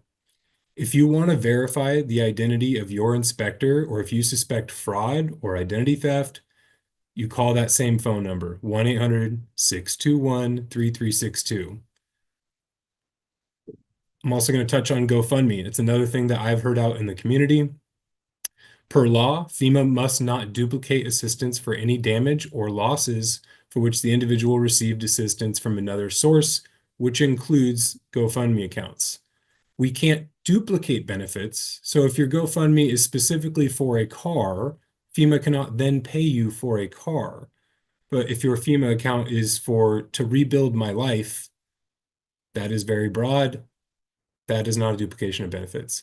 FEMA will not ask you about your GoFundMe or crowdfunding account when you apply for disaster assistance, so please don't be deterred. I want to thank the council for being so strong and so engaged while they go through this horrible tragedy. Recovery from a wildfire is a long journey that will take years. FEMA is committed to supporting you, whether through direct assistance, on-the-ground outreach, or by just answering your questions. So please stay in close contact with us and don't hesitate to reach out for help. Thank you so much. It's good to have you here. Councilmember Ruverlis, do you have a question for him? I do. Thank you for taking time to talk to us. I was wondering if you could possibly walk through what it would be like for one of our residents to go to one of the FEMA centers, like the one on Foothill, what they should expect, where they should start, what would be like the best way for them to utilize what you guys have put together, and how to best take advantage of it. Thank you. Thank you for that question. I would say that the Disaster Recovery Center on Foothill has over 70 agencies there, federal, state, local. So if you've lost everything, that is a great place to start rebuilding some things. If you want to apply for FEMA assistance, it takes about 15 to 20 minutes. So that is not a super long process. And as long as they come down with some of their documentation that they may have, I have a list that they would need. Essentially, they need their address, name, an email that we can contact them at, and then we'll need more documentation moving forward before we issue out payouts and stuff like that. Thank you. Councilmember Molden? Hi, Brandon. It's good to see you again. I just wanted to remind you, I know I meant to email you about this, but could you remember to put out some information for horse owners? Because we do have a pretty large population of residents who own horses. And also, we also have a large aging population. So if we can put specific information for our seniors as well, that would be helpful. Yeah, absolutely. I'll flag those for our team and make sure that any particular resources we have for the equestrian population and the senior population that we flag those. I'm going to take two more questions on this and then we're going to move on. Councilmember Green. Thank you. Thank you, Brandon, sorry, my camera's not on, I'm driving. A lot of my constituents have asked, is it clearly explained to them about the insurance? If you have insurance, how FEMA is impacted? Do you have to apply for their insurance, for the FEMA after their insurance? Or what I'm saying by that Yeah. question, right? Okay, thank you. Yeah, thanks for that. Yes, so you can apply for FEMA to get in and get a FEMA ID number at any point before you contact your insurance, after you contact your insurance.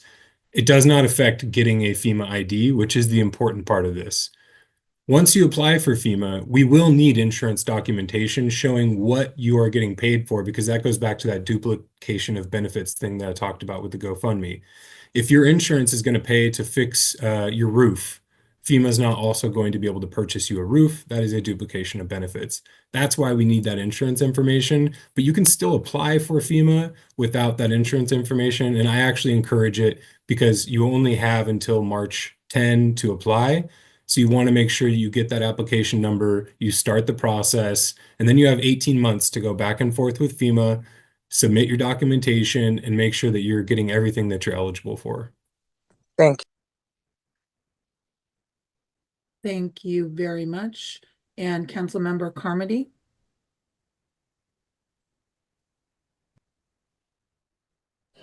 Thanks, Chair Knapp. Mike, that was actually one of my questions. So thanks, Jolene, for asking that. But can you just explain to people who don't have insurance what they can expect from FEMA from a payout perspective? Because that question's been asked of me as well. What can they expect in that regard? Yeah. Well, and thanks, Brandon, for your answer. Bye-bye. Yeah, no, thank you for the question. I would expectations set a little bit because every survivor has a different situation. They have a different level of insurance coverage, whatever it may be. The number one thing to know is that they should apply for FEMA assistance if they were affected by this disaster. Secondarily, there are two buckets here. We have a $43,600 for the structure of your home, and then we have a separate $43,600 for the contents of your home, including a vehicle. So that is really what we're looking at as far as a maximum payout from FEMA is the 43.6 plus 43.6. But again, expectation setting there, there are requirements, there are things that have to happen to hit both of those numbers, but that is the absolute maximum. But I will say that someone who's getting rental assistance or someone who's utilizing that TSA program that I mentioned earlier, that does not count against that 43.6 or the other 43.6. It's completely separate. So that is a benefit that is not covered by that 43.6. Great. Thank you so Thanks, much. Brandon. I appreciate it. Thank you. Thank you. Okay, we are going to move on. Adam, hold your question. We are going to move on to Judy Matthews from the Chamber of Commerce. Judy, please go ahead. Okay, thank you, Victoria. Welcome. It's good to hear your voice. It's been a long 2 weeks. Go ahead. I know. Tonight, since January 7th, my heart is heavy with the sorrow of the loss of homes, businesses, and lives. But my sunflower is in the strength of the community for a better day in Altadena. On behalf of the Altadena Chamber of Commerce and our resilient community, I'm honored to share what the Chamber is currently doing to support Altadena business community. But first, I would like to outline the purpose of the Chamber of Commerce and Civic Association. Incorporated in 1924, the Altadena Chamber of Commerce and Civic Association was established to promote the commercial, industrial, civic, and general interests of the Altadena community and its trade area, meaning businesses. We are in direct contact and collaborating closely with the U.S. Chamber of Commerce, which harnesses the power of business to create solutions for the betterment of America and the world. The U.S. Chamber anticipates, develops, deploys solutions to the challenges facing communities today and in the future. That is being done. Today, Altadena is facing one of its most challenging moments As we seek assistance for our businesses and community to respond to, prepare for, and recover from this crisis, the San Gabriel Valley Association of Chamber Executives has united under the leadership of Aziz Amore, CEO of Regional Chamber of Commerce, San Gabriel Valley, to support the Altadena Chamber of Commerce. The Altadena Chamber of Commerce is spearheading its efforts to assist our local business community during these trying times. Our focus on collaboration, community engagement, and actionable results is helping to shape a resilient and thriving local economy. Our strategic partnerships for comprehensive support. The Altadena Chamber is partnering with the I'm sorry, I have a sore throat. Is partnering with the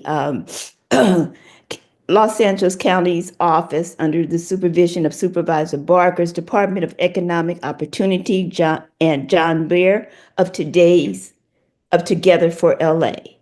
In addition, excuse me, Judy Chu's office Road to Recovery Plan, the office of Senator Sasha Recording stopped. The excuse me, my throat is killing me, Perez, and the coalition of 20 San Gabriel Valley chambers. This collaboration ensures that businesses have access to critical resources and support. Together, we are delivering robust programs to address both immediate and long-term business needs. The chamber has to develop the following initiatives. Number one, call to action. We encourage the community to submit their immediate needs and concerns that have affected them. To date, many chamber members and community residents have responded. With the most pressing concerns revolving around housing and workplace issues, our response, individuals are being directed to an assigned member of the community for housing and office space availability. Number two, voice messaging. We provide a weekly message directing individuals to our website for daily updates from local officials and assistance from the chamber. Number three, Recording in progress. The Chamber of Commerce has implemented a new management system that offers training by experts for businesses looking to transition from in-person to a temporary online service. Number four, farmers market. Melissa Farewell with California Certified Farmers Market is eager to assist vendors, merchants, brick and mortar stores that can pivot to participate in farmers market. The closest markets to Altadena include Monrovia Street Fair and Farmers Market on Friday nights, 5 p.m. to 9 p.m. La Cañada on Saturdays, 9 a.m. to 1 p.m. and the Monrovia Saturday Farmers Market from 8 a.m. to 12 p.m. and hours could vary. What's next? The task force is meeting to discuss next steps to reach out to community organizations interested in participating. This point effort will expand and focus on long-term commitments as a fundraising initiatives are being established by multiple chamber communities where local businesses will be donating funds to support Altadena businesses. The Altadena Chamber of Commerce is continuing its operations remotely, demonstrating unwavering commitment to the business community and ensuring uninterrupted support during this challenging time. With the assistance of the U.S. Chamber and the Coalition of Chambers, we are attuned to the needs and emerging challenges of our community as we shape and implement smarter solutions.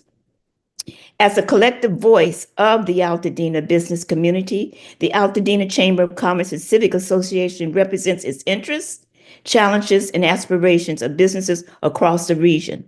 Our mission is to foster a thriving local economy, and we take pride in serving as a vital bridge between businesses and the broader community. In light of this responsibility, we strongly emphasize the necessity of the Chamber being actively consulted and included in any processes, programs, or assistance plan designed to address the needs and development development of our business community. The Chamber possesses a deep understanding of unique challenges faced by local businesses, as well as the opportunities that can propel them forward. We urge all stakeholders, including government entities, community organizations, and decision makers, to recognize the Chamber as its definitive representative of our business community.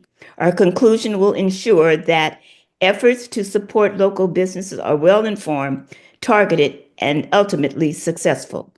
Together, we can continue to build a resilient and prosperous future for the Altadena's business, business community. If you have any questions or concerns about the business community, please direct them to the Altadena Chamber of Commerce. Thank you. Thank you so much, Judy. One question that has come up is how functional is the chamber in terms of monitoring its voicemail and getting back to its members with the questions that they have? We are timely. We have 2 people working on it on a daily purpose, because of the devastation that has happened. We are not utilizing our members that have been affected, whether it is have lost a home or is out of a home. So we are utilizing themselves that have volunteered and are not totally affected. So one person is in Northern California, and another new member has stepped up and said that she would do it. But yes, on a daily basis. Okay, great. And then I've got a question from Councilmember Carmody. Thanks, Chair Knapp. So, Judy, quick question regarding down the road with the businesses that are still standing and can be operational. What is the plan to help support them, being that half of Altadena isn't going to be here, and to support them moving forward while everyone else rebuilds? What does that look like?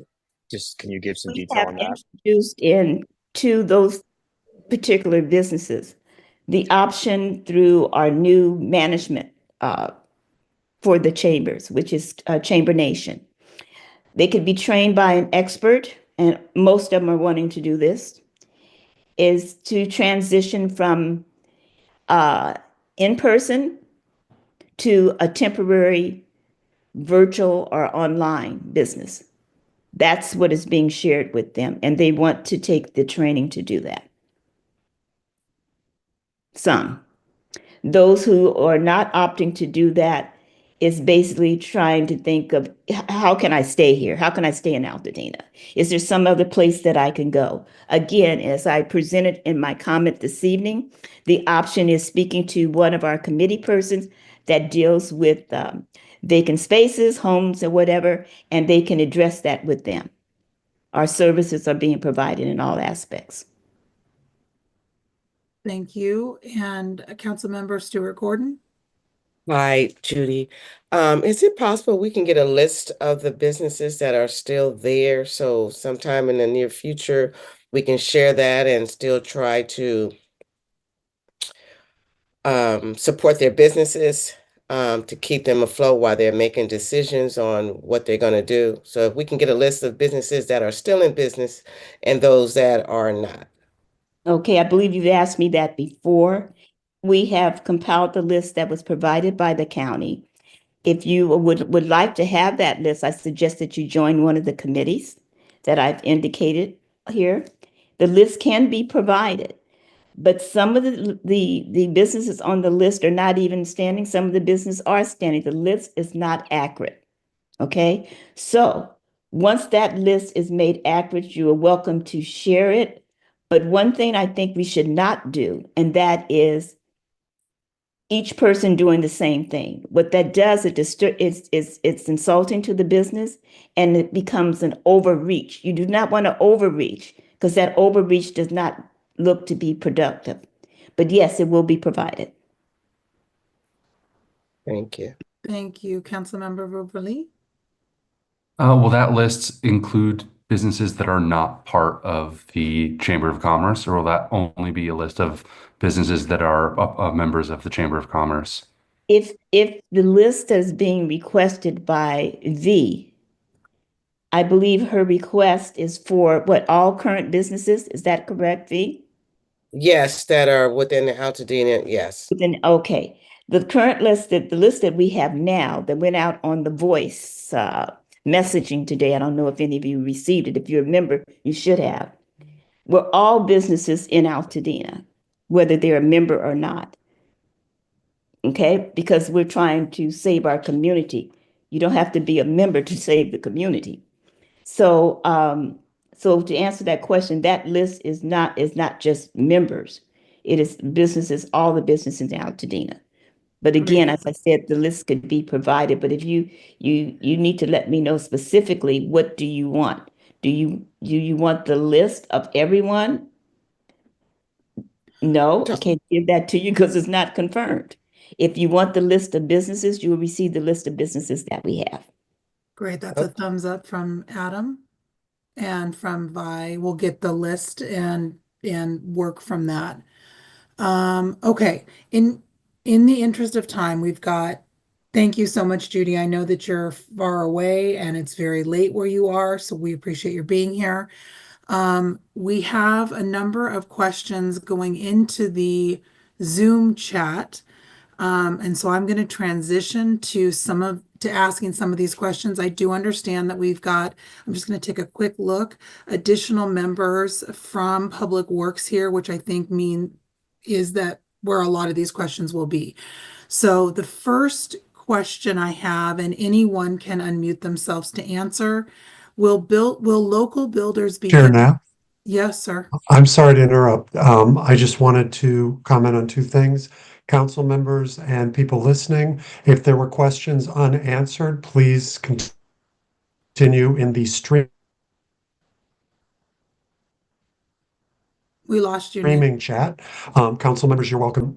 Chair Knapp, just so you know, the spreadsheet questions that council members submitted from residents prior to this meeting, Connor has informed me those are pretty much answered. So we're skipping those and heading right to our chat. Great, thank you so much. The first question is, will local builders be given priority over large developers during this rebuild? Anyone from Public Works want to take that? If you're trying to speak, please unmute.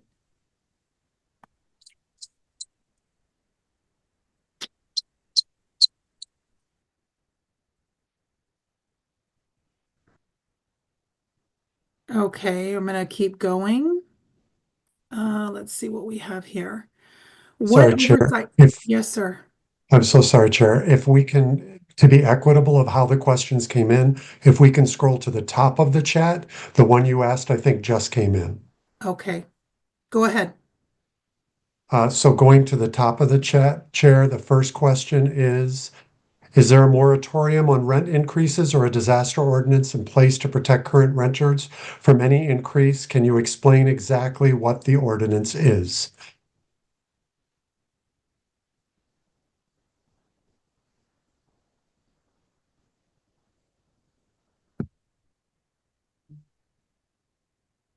Chair, can you think of someone we could direct this to with county that this might apply to?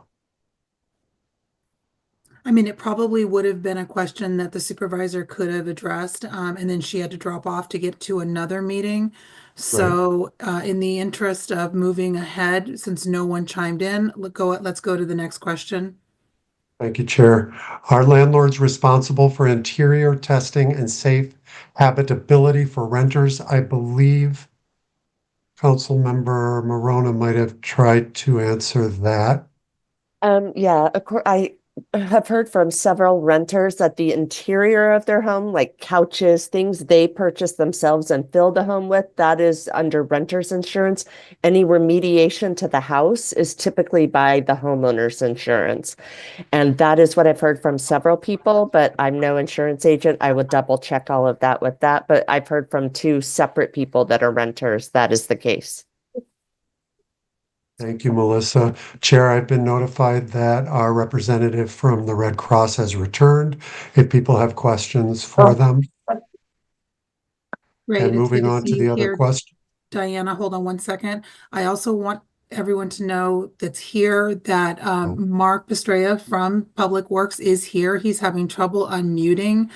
I see an iPhone user. I'm not sure if I see two iPhone users. I'm not sure which one is him to even unmute him. If we wanted to, we could try. Believe that's and it looks like he might have dropped off, but I believe it starts with 476. Yeah, it just says iPhone and one says 438. Okay, so we'll continue to go. I also see that the Public Works deputy is here, so perhaps he might be able to answer some of these. Lee, please chime in if anything applies to you. Chris Shepard, please chime in if any of these questions apply to you. Yeah, Go ahead. Chair, if you'd like me to, I kept note of those questions that the town council asked earlier, and so I could run through some of them if that would help as well. And I would say on the one for local developers, again, we'll definitely be forming these workshops and working with community and with the design professionals. And so again, I think everything is on the table, as we discussed with, this effort for rebuilding and building back better and keeping the character of the community. Did you want me to run through some of the questions from earlier, like the soil testing I put in the chat? Sure, go ahead. That'd be great. Great. So Chris, that was the soil testing. Would the soil be tested? I believe you said yes in phase 2. Yeah, for properties where the phase 2 debris removal occurs, where structures are removed and the soil is scraped 6 inches down, there will be soil testing afterwards to confirm that all the materials were removed as part of that process. Great. And there was questions about like if there's fire. I know you're working through some of the details with Army Corps of Engineers, but if there's a fire damaged structure, so the structure is not damaged. Oh, and I do see Director Pistrella back on, so he might want to jump in instead. But if there was a fire damaged structure where ash got in that structure, but the structure is standing, would that be eligible for the debris removal? So I think Dr. Davis mentioned this before. So ash cleanup specifically for undamaged structures is not part of the private property debris removal program. So ash cleanup would be handled by residents who are returning home and following all public health guidelines for that you heard earlier on this call. And there was questions about debris in the backyard, debris in pools, I think was addressed a little bit. If an ADU is standing at the back of the property, how will the prioritization go, right? Would we clean a property with an ADU any earlier to get people back able to live on the property? So let me check, Director Pistrella, did you want to add anything on that? No, go ahead, Chris. You've got these questions. Thank you. And hello, everyone. I'm sorry. I've been trying to log in and just having trouble with Zoom, but I'm here and I'm here to back my expert staff here up if they need anything. Sounds good. So we're still working out a lot of the details of the program with the Army Corps of Engineers. But you've probably heard by now that the US EPA is on the ground, right? Conducting phase 1 assessments where they're going out and they're removing household hazardous waste from any properties with damaged or destroyed structures, right? And what that does is then that clears up that household hazardous waste so that the debris removal crews from the Army Corps can then come in and remove the actual structures and chimneys and that type of thing from the property. So in order to facilitate that process, we're developing right of entry forms, and those right of entry forms are going to be critical. It's going to be really important that everyone sign those right of entry forms to allow access for the Army Corps to come on, anyone that wants to participate in the private property debris removal program. And we highly, highly encourage everyone to participate in this program. It's a really great program that will help remove all that material from your property with a destroyed or damaged structure at no cost to you, regardless of insurance. So want to again stress that we're really encouraging everyone to sign up for that program. We'll have more details available on that right of entry form and how to sign up and all the things that are eligible or ineligible for that program shortly. I did drop the website link in the chat for our debris removal website and our hotline where you can call for more information. Again, we're developing those details, so more information will be available shortly. And then you can always check back at recover.lacounty.gov for the latest information there as well. Let me pause there for a minute. Great, thank you so much. And Mark, since you are here, one of the questions that came up earlier that we did not have an answer for was the timeline for standing up the permit center in Altadena and how you expect to streamline the process for making things quicker for homeowners. Okay, thank you, Victoria, and hello to Supervisor Barger. I believe she's on the line too. We are currently actively pursuing through our real estate agency a piece of property to open up. We're actually looking at existing properties. One of the identified locations is straight across the street from the community center, which we think would be a nice location. We're looking for enough space so that we can create a true one-stop for the community. That would be including fire department, health, regional planning, any agency that has any permitting authority related to building, the building permits. And so that the community can come in, we have full records there of your property.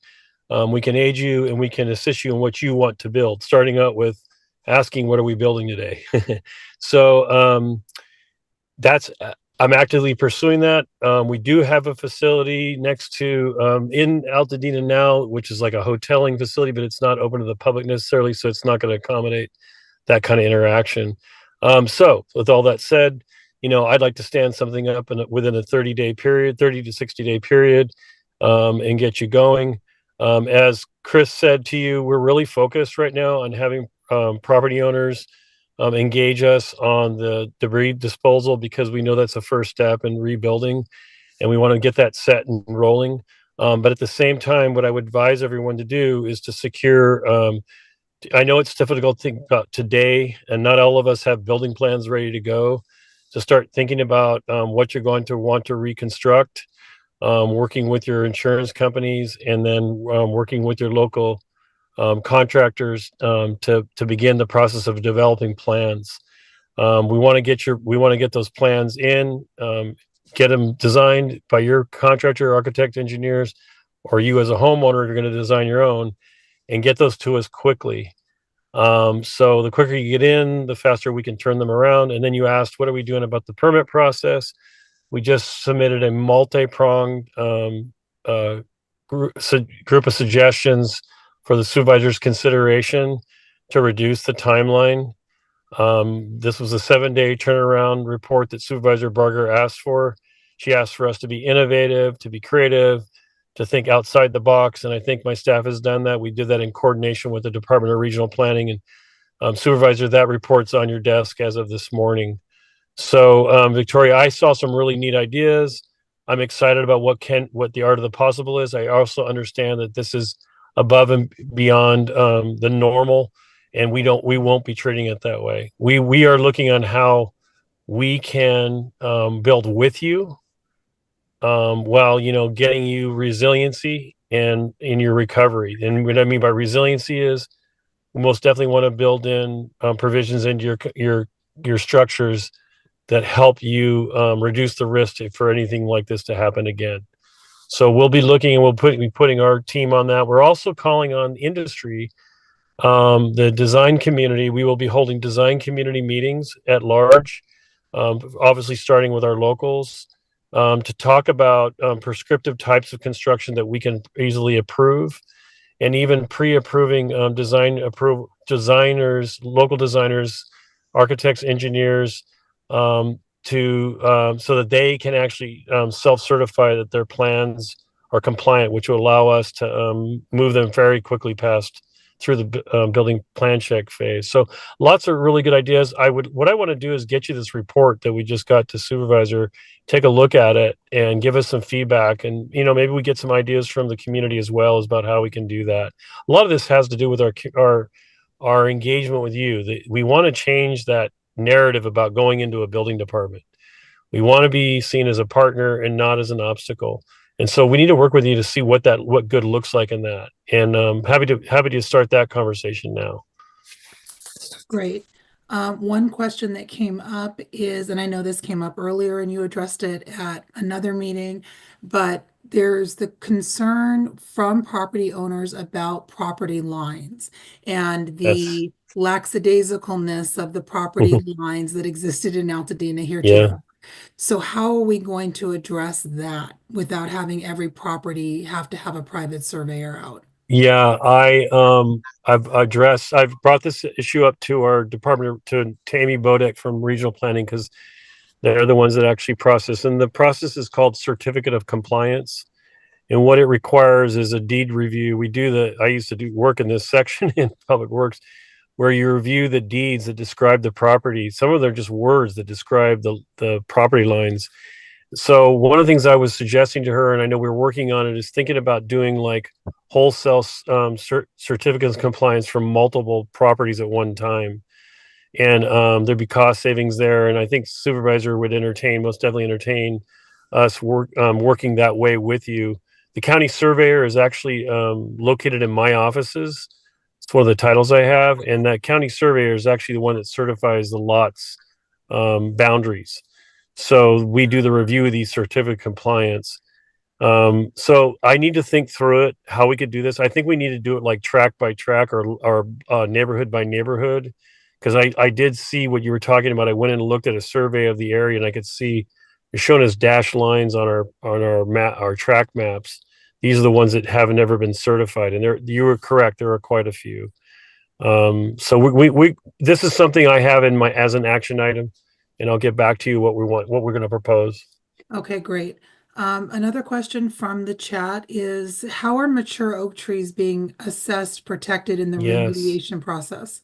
This is a fantastic question. We are so aware of these trees. We know how much they mean to the community and to our staff as well. I want to tell you a little story, and then I'm going to tell you what we're doing. We did, unfortunately, find that our friends on the utility companies were getting a little eager about the trees. We ordered them to stop all tree trimming until future notice. And that was a good thing, and they most definitely listened to that with us. We're sending out an arborist to all of the trees that are in the street right away. So, the ones that the county owns and has, and we are analyzing them for their viability and whether or not we think they'll make it. With an oak tree, there's a thing about these oak trees; they do very well through fires typically. So we don't want to act too rapidly. They could be black for a long time, and then they can come back. And so we're going to have arborists look at each of them. We're going to err on the side of leaving them in place. But one thing we are doing is identifying ones that have burned through the core. When you look at the base of the tree, and you can see that it's choked, and it could become a scag and a hazard to community. So we'll be identifying those ones that we consider a hazard. We will then, I think what we need to do is notify you. You'll see them because they'll be tagged a certain way.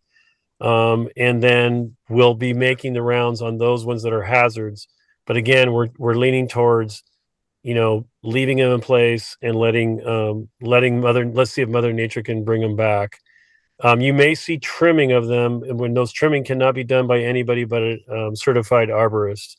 So let's say that Edison came along and wanted to trim it, we're telling them they have to ask permission to trim it before they do it. And then if we do say they can trim it, we're going to be looking at how they're trimming it with an arborist to make sure we don't lose the tree that way.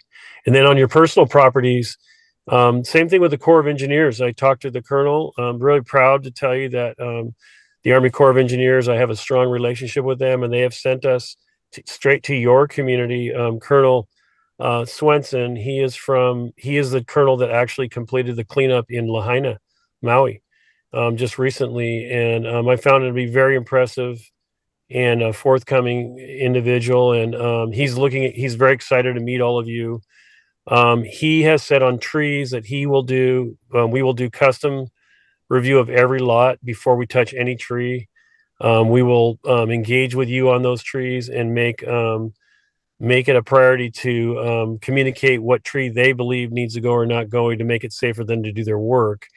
But you're going to be every individual property will be a part of that decision making on your individual properties. Great, thank you so much. I'm going to turn it over to Vice Chair Arnzen to ask the next question, which will be for Captain Williams. If you're here, can you listen up? And just to let everyone know, we were going to have a hard stop at 9:30. We have at least probably a dozen questions in the chat that we need to get to. So we are going to move as quickly as possible to get through as many as we can. Go ahead, council member. And I'm so sorry to get off mute, but Red Cross is here too. I don't know if Yes. you guys still have time Yes. for me to speak, Yep, but yep, I'll be yep. on. Yep. Thank you so much, Diana. Go ahead, Nick. Thank you, Diana. We'll make note so we can direct questions to you. The question, Jabari, is people are leaving their neighborhoods to drop off kids at practice and not being allowed back into their homes. Lincoln and Altadena Drive specifically, they are told to go another way around because there is no other way. What can be done about this? And is there a curfew/limit to leaving neighborhood if no evacuation level on their home? So there is a curfew for the area above Altadena Drive where we have the soft closures. I don't understand. If they have ID, they should be allowed to be let in that area. If you can tell me the specific area, we can figure that out. But if I may, Nick, just quickly, Jabari, people in the meadows aren't being allowed back in after they're taking their kids out, and they somebody left to go get dinner and tried to come back. Even with ID, they were saying no, go around a different way. And there is, as you know, no other way up there. So No. Lincoln and Altadena Drive. So after this meeting, I'll drive up there personally to see what that's about because that's Great. not supposed to happen. Okay, thanks. Mm-hmm. Thank you, Captain. Victoria, shall I continue to scroll? Please do. I'm trying to find the next question. You go ahead and I'll catch up. You bet. I'm down to, sorry, a lot of other people were chatting, so the questions are getting lost. Brandon is gone. Thank you for all this info in the chat. Council members, please make note of the info so we can pass it along. The next question that I see, Nick, is where is debris being taken after removal? Thank you. Hi, everybody. This is Mark again. And we are currently, well, first of all the debris will be taken to a location to be sorted into different types of materials. There'll be some material that'll be like Class A material that needs to be disposed of at a Class A dump. There'll be recycled materials, building materials that might be recycled, like steel and aluminum and things like that, copper. Those will be sorted and they'll be sent to a recycler. And then the last material that can be considered solid waste to go to a solid waste dump. We're right now working with the dumps the landfill, throughout LA County to confirm capacity for the use of this. And there will be a master plan haul route that will be developed that will become, published and made aware of. But you rest assured that the material will be properly disposed of under all current laws. Great, thank you. I just wanted to note, Connor, if you're here, can you please copy and paste from UWS, Grace Ruiz posted in the Zoom chat, the questions regarding closure of accounts if you no longer have a property with UWS, and there's links to the forms there. So if you could. I posted, I'll post again. Oh, thanks so much, Connor. Chair, I've scrolled back further than Melissa's question, but perhaps you can put a stop if I'm asking a question that was covered. I've been trying to monitor them. I have a question of how can homeowners of homes that are still standing in neighborhoods where nearly all homes have burned know when it is safe to move to their home?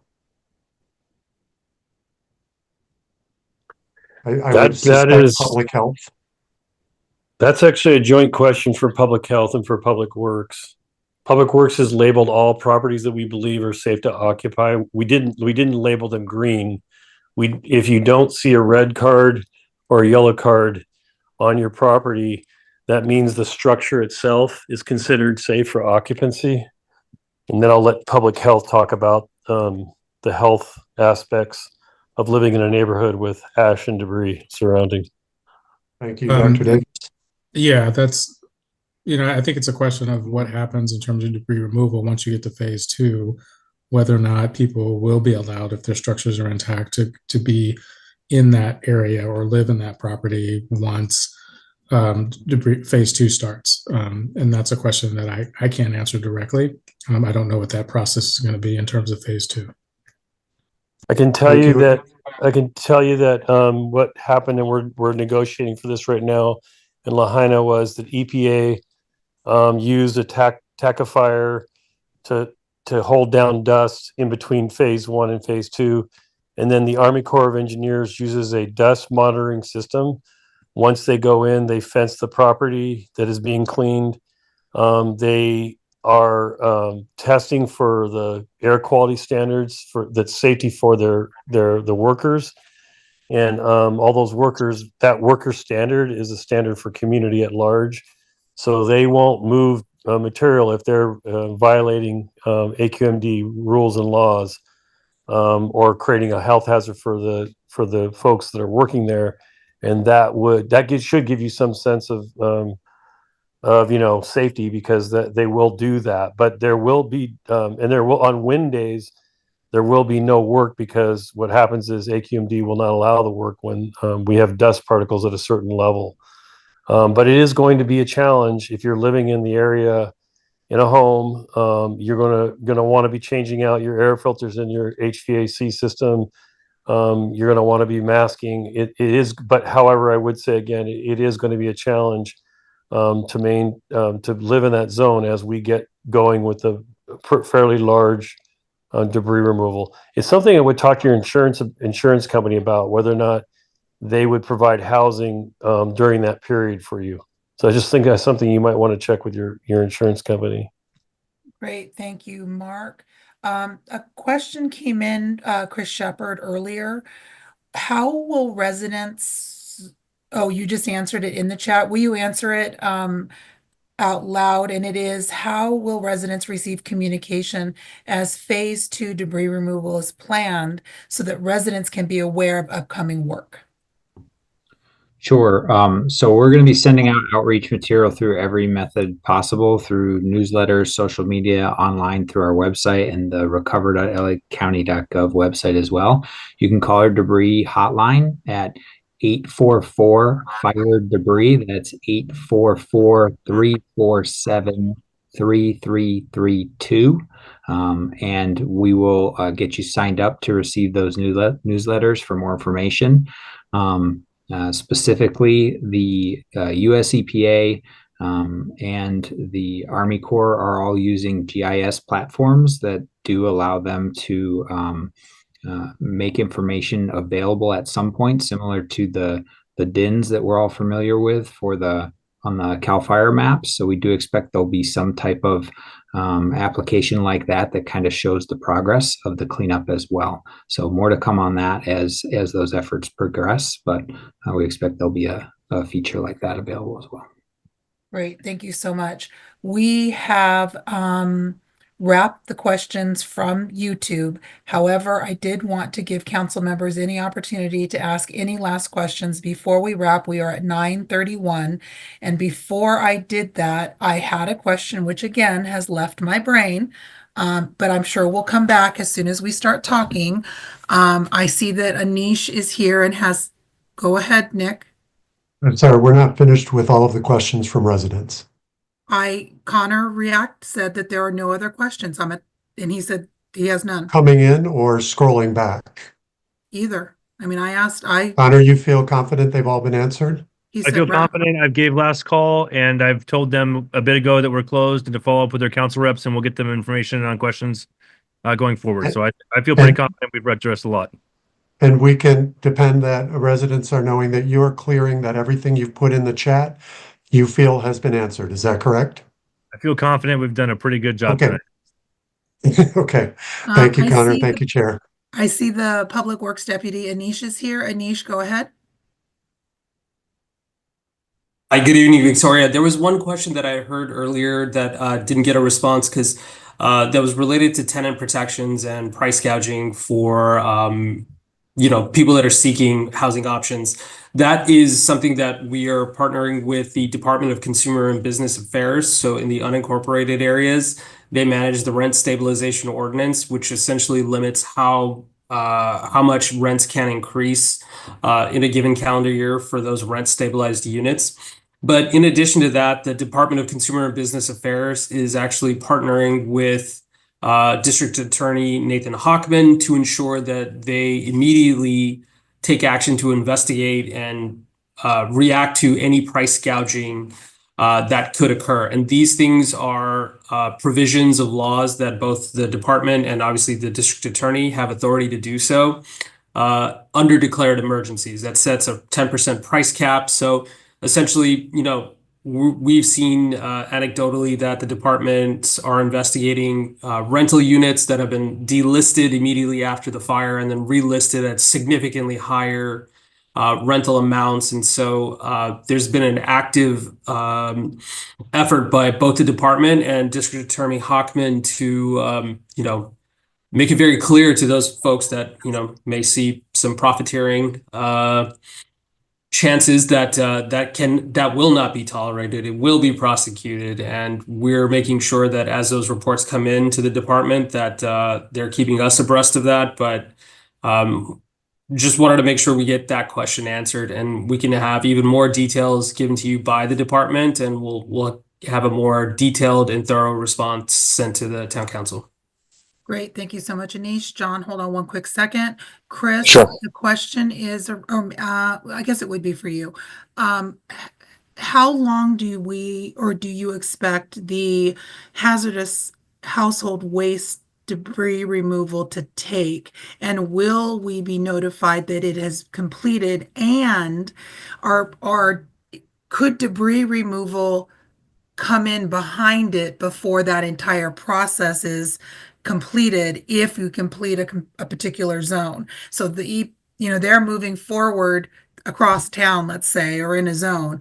And if the hazardous household waste is removed in a particular zone, could actual debris removal on the property occur thereafter while they're still working in other zones? I see Director, you're unmuted. Did you want to? Yeah, Chris, you probably know, but I'm going to start out here real quick because I got some information this morning about that very thing from Colonel Swenson, who's got deep experience with the large scale cleanup. And this is the Corps of Engineers operation, which we haven't been engaged with in the past. What we have experienced, Victoria, is that the household hazardous waste or household hazardous materials program goes very swiftly, very rapidly. They get in and they're nailing it down.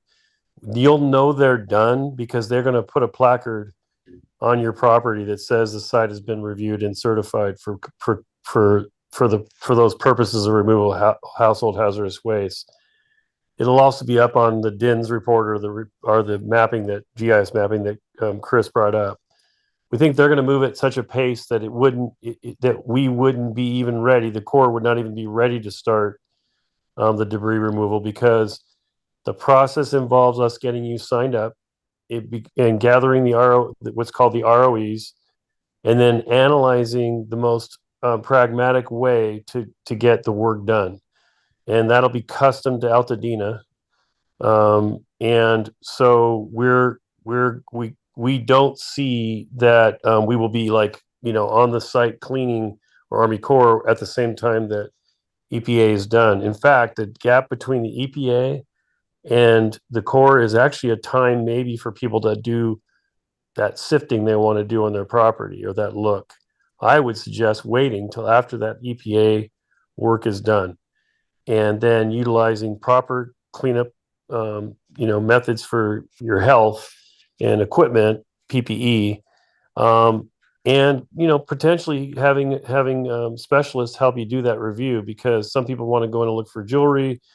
There may be buried, you could have buried safes, you could have different things that you have on property, and we believe it's probably never perfectly safe to go in and get in that ash. going to be a little bit safer with the EPA having their work done and getting any household hazardous waste, including lithium batteries and things like that that are sitting out there. So long answer, but that's the process as we know it, and we are still making the sausage, as you will, about that program. You don't hear us being really definitive because this is a huge construction project that needs to be custom built for your community. And so we don't want to say something and then you have it not come true for you. But what I've learned from my own experience is it's usually more than two months or more before we actually start any cleanup because of all the steps that have to happen for us to put the program together, get your permission into your property, design that lot cleanup, and then get rolling. And even the method where we start and where we finish is going to be custom based on a lot of different factors. So as Chris has been saying, as soon as he and I know it, you're going to know it. That's what I can promise you. As soon as we know the dates, you will know the dates. And we are working 12-hour shifts at Public Works, along with the Corps of Engineers, to get the program stood up and really robust. Great. Thank you so much, Mark. Go ahead, Councilmember Carmody. Thank you, Chair Knapp. This question is for Captain Williams. I would be remiss to not ask this question on behalf of a lot of my neighbors who are concerned about looting, especially if they have a house still standing, and even folks who don't have a house standing that have things in the backyards. Can you just give some folks peace of mind as far as what to expect in terms of security, making sure that they're not going to be looted? Because obviously people can't go back to their house and look at things. So I'm just curious, can you just give people a little bit of peace of mind there as far as what the plan is?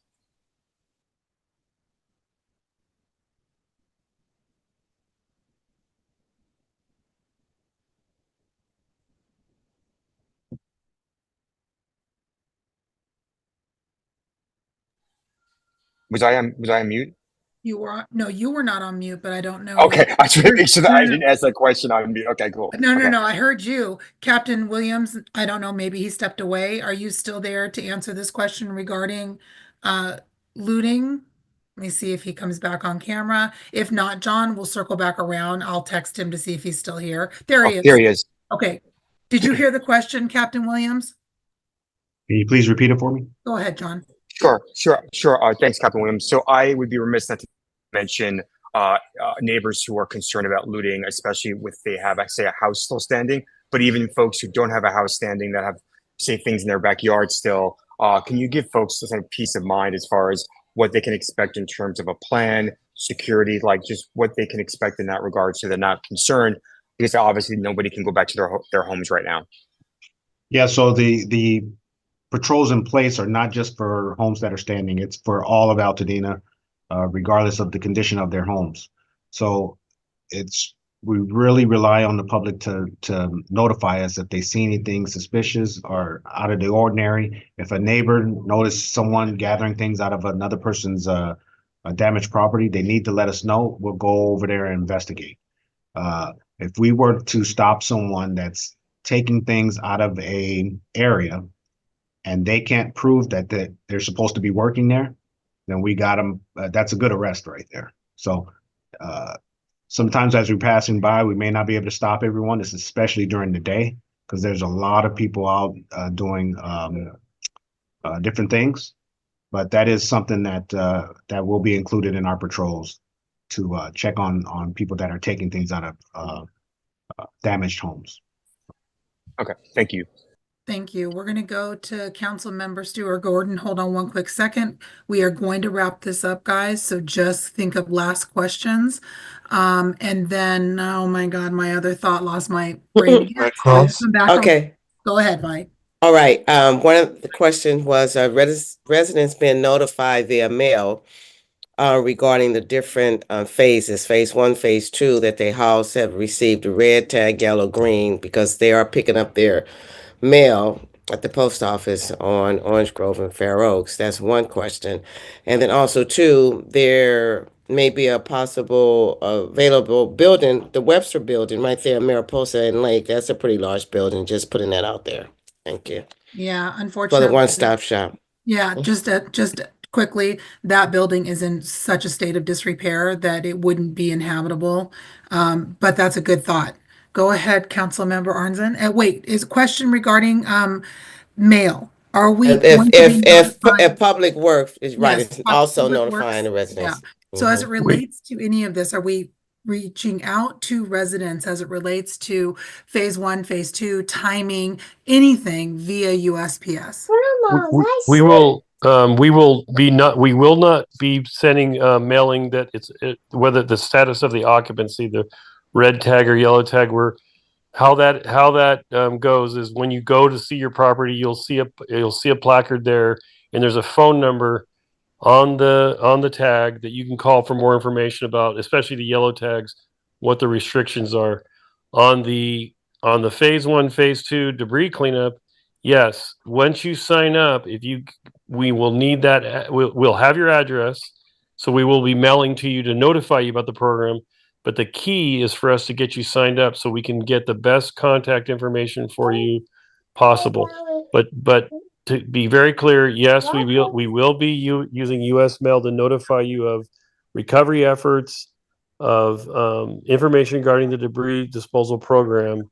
And then if you choose that to be your method of contact, we will use the US mail for that purpose. Thank you. Nick, go ahead. Chair, would you like me to recognize Red Cross real quick for a statement? You wanted them to cover something? Yes, please. We wanted to hear quickly about the financial assistance that is now available and how people tap into that. So Diana, if you could speak to that, please. Yes, and I do apologize that I am on the road, but thank you so much. We do want to express our deepest, support. This is the Red Cross. We're here for the community. So just to keep things very clear and concise, Red Cross does offer and has already begun its second phase, which is our financial assistance. And we are reaching out to those impacted within the perimeters of the fires. So just note that there will be 3 forms of communication. Red Cross has your data. So you will receive a text message. Please follow the instructions. It is not a scam. It is the Red Cross reaching out to you.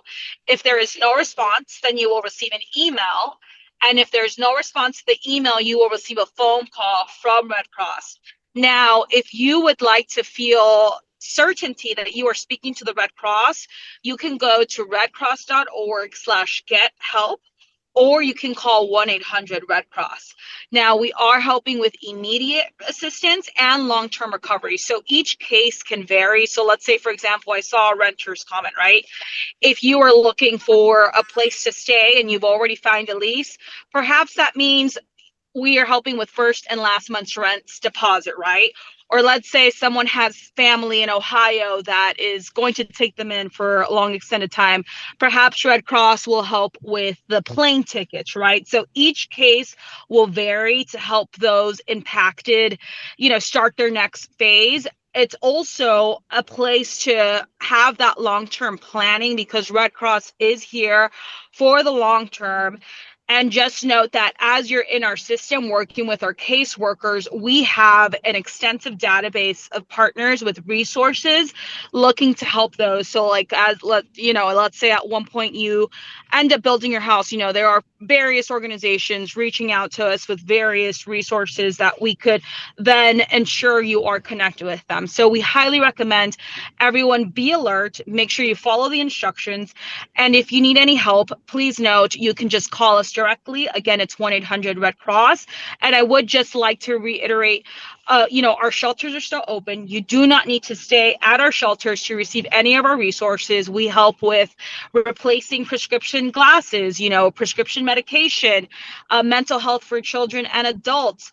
Just know that our resources are here and we are long-term recovery partners to everyone impacted. I will stay on for any questions, and please feel free to reach out to me directly. Thank you so much. That was so great. Thank you so much. Councilmember Sutherland? Oh, sorry. Did you want me to do it in Spanish too? I think that was requested, right? Sure, that would be great. And then Pat, go ahead. Okay. Hola. Ok, perfecto. Hola, mi nombre es Diana Pina Ramírez, soy la directora ejecutiva del Valle de San Gabriel y Pomona aquí en Los Ángeles. Le queremos decir al público que ya estamos comenzando con nuestra asistencia financiera de la Cruz Roja Americana. Le vamos a mandar 3 formas de comunicación. La primera va a ser un texto. Por favor, sigan las instrucciones.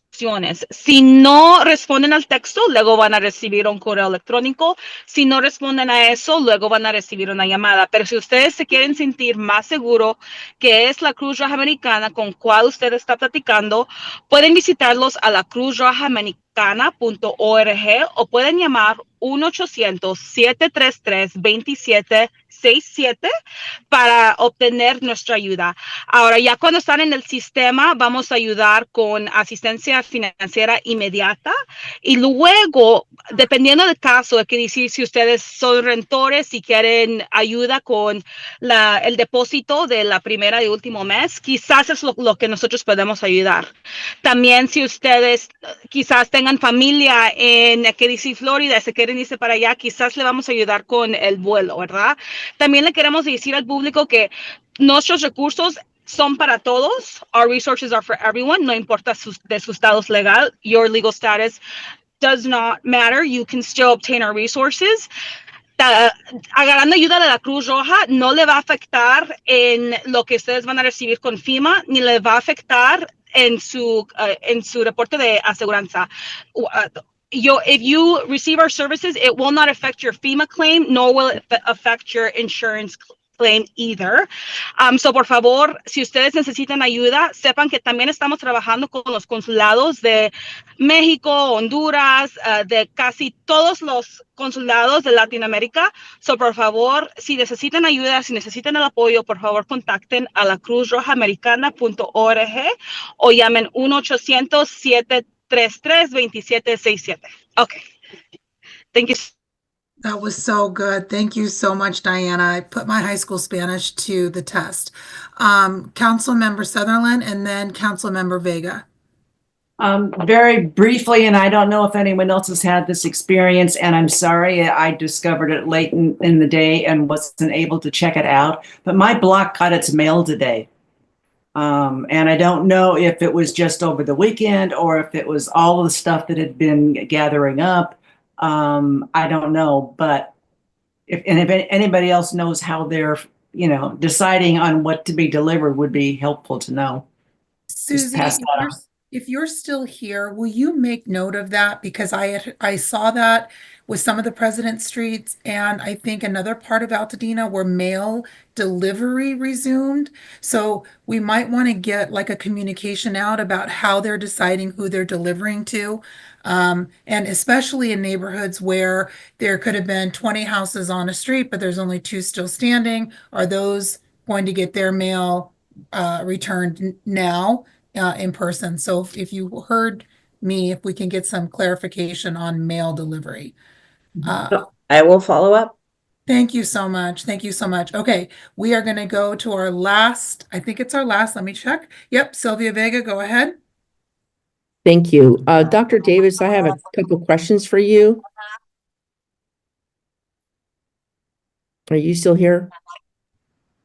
Yes, I am. Okay. Diane and I represent Census Tract 4613, and Adam and Reggie represent Census Tract 4612. And we were just a few blocks away for the complete destruction of the temple. And my question to you is there any documentation that you can provide or on your website that would share the dangers of the toxins, how to clean it, and maybe people should not be entering and living there before getting their homes tested? We have a lot of seniors and people are just going in and sweeping things up and, using whatever household items they use to clean and not doing it properly. And I'm concerned about the health of our residents. Yeah, I appreciate that. We do have a guide related to cleaning up after a fire. I do think that one of the things that has to be considered is, once you enter a place after a fire, looking to see how much inside, there's, ash or soot, or if it was impacted in some way. And in some instances, especially with insurance, sometimes they'll want to take a look and see what's there. But in general, the majority of things can be cleaned up.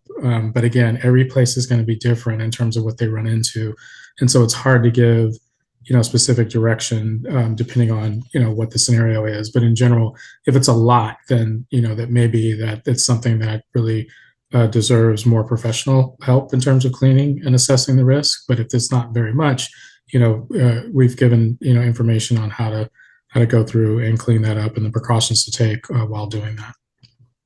So can you please put in the chat then where we could reference that? Because we had the yellow tape that came through that said do not enter, but there was no explanation as to why or what can be done. And so it was kind of confusing for the residents. Yeah. I don't know, Public Works, if that was something that may have been, who knows? It's hard to say exactly. I'm just going to interrupt. That was in the very early stages, and it was by law enforcement. They were trying to contain things as best they could. And then we ended up abandoning that eventually. But yeah, so I know it's confusing, and I know it's still I know that a lot of it is still up now. Okay.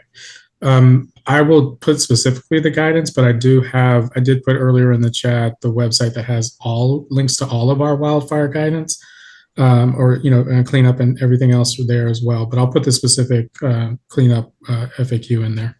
Thank you.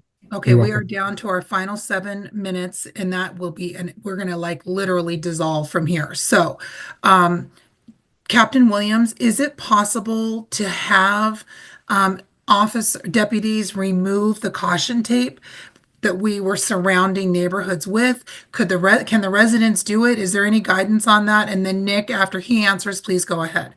There's no guidance on that. They can certainly remove it themselves, or they can call us and we'll remove it. So. Okay, so the bottom line is it doesn't need to stay up. That's great. It does not. No. Great. Go ahead, Nick.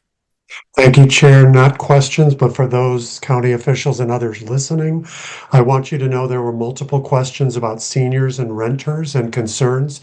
So moving forward, if you can make sure you do public facing comments and communication addressing specifically seniors and renters, that would be great. There's much more, but for the sake of time, I just wanted to put that out there. Thank you, Chair.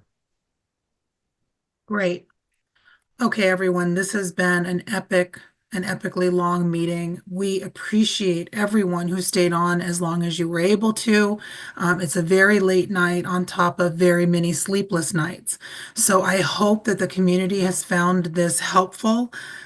We are going to hopefully save the chat from the YouTube stream so that we can make sure that we can go back with a fine-tooth comb and get answers. We will meet tomorrow night as our update at 7 p.m. council members. So if you can, please join us then. It's the same link that Nick has been using. I really do just really want to thank everybody for being here and for shouldering and buoying this community at this most catastrophic time. Please, please, please take care of yourselves. Please be safe. Please do not put yourself in harm's way. Having returned to my own property, the amount of glass and nails and crumbling debris is mind-boggling and a testament to the veracity of the fire. So don't feel like you need to contend with things yourself when there are professionals that can do so. All right, everybody, we thank you all for being here. Please have a good night.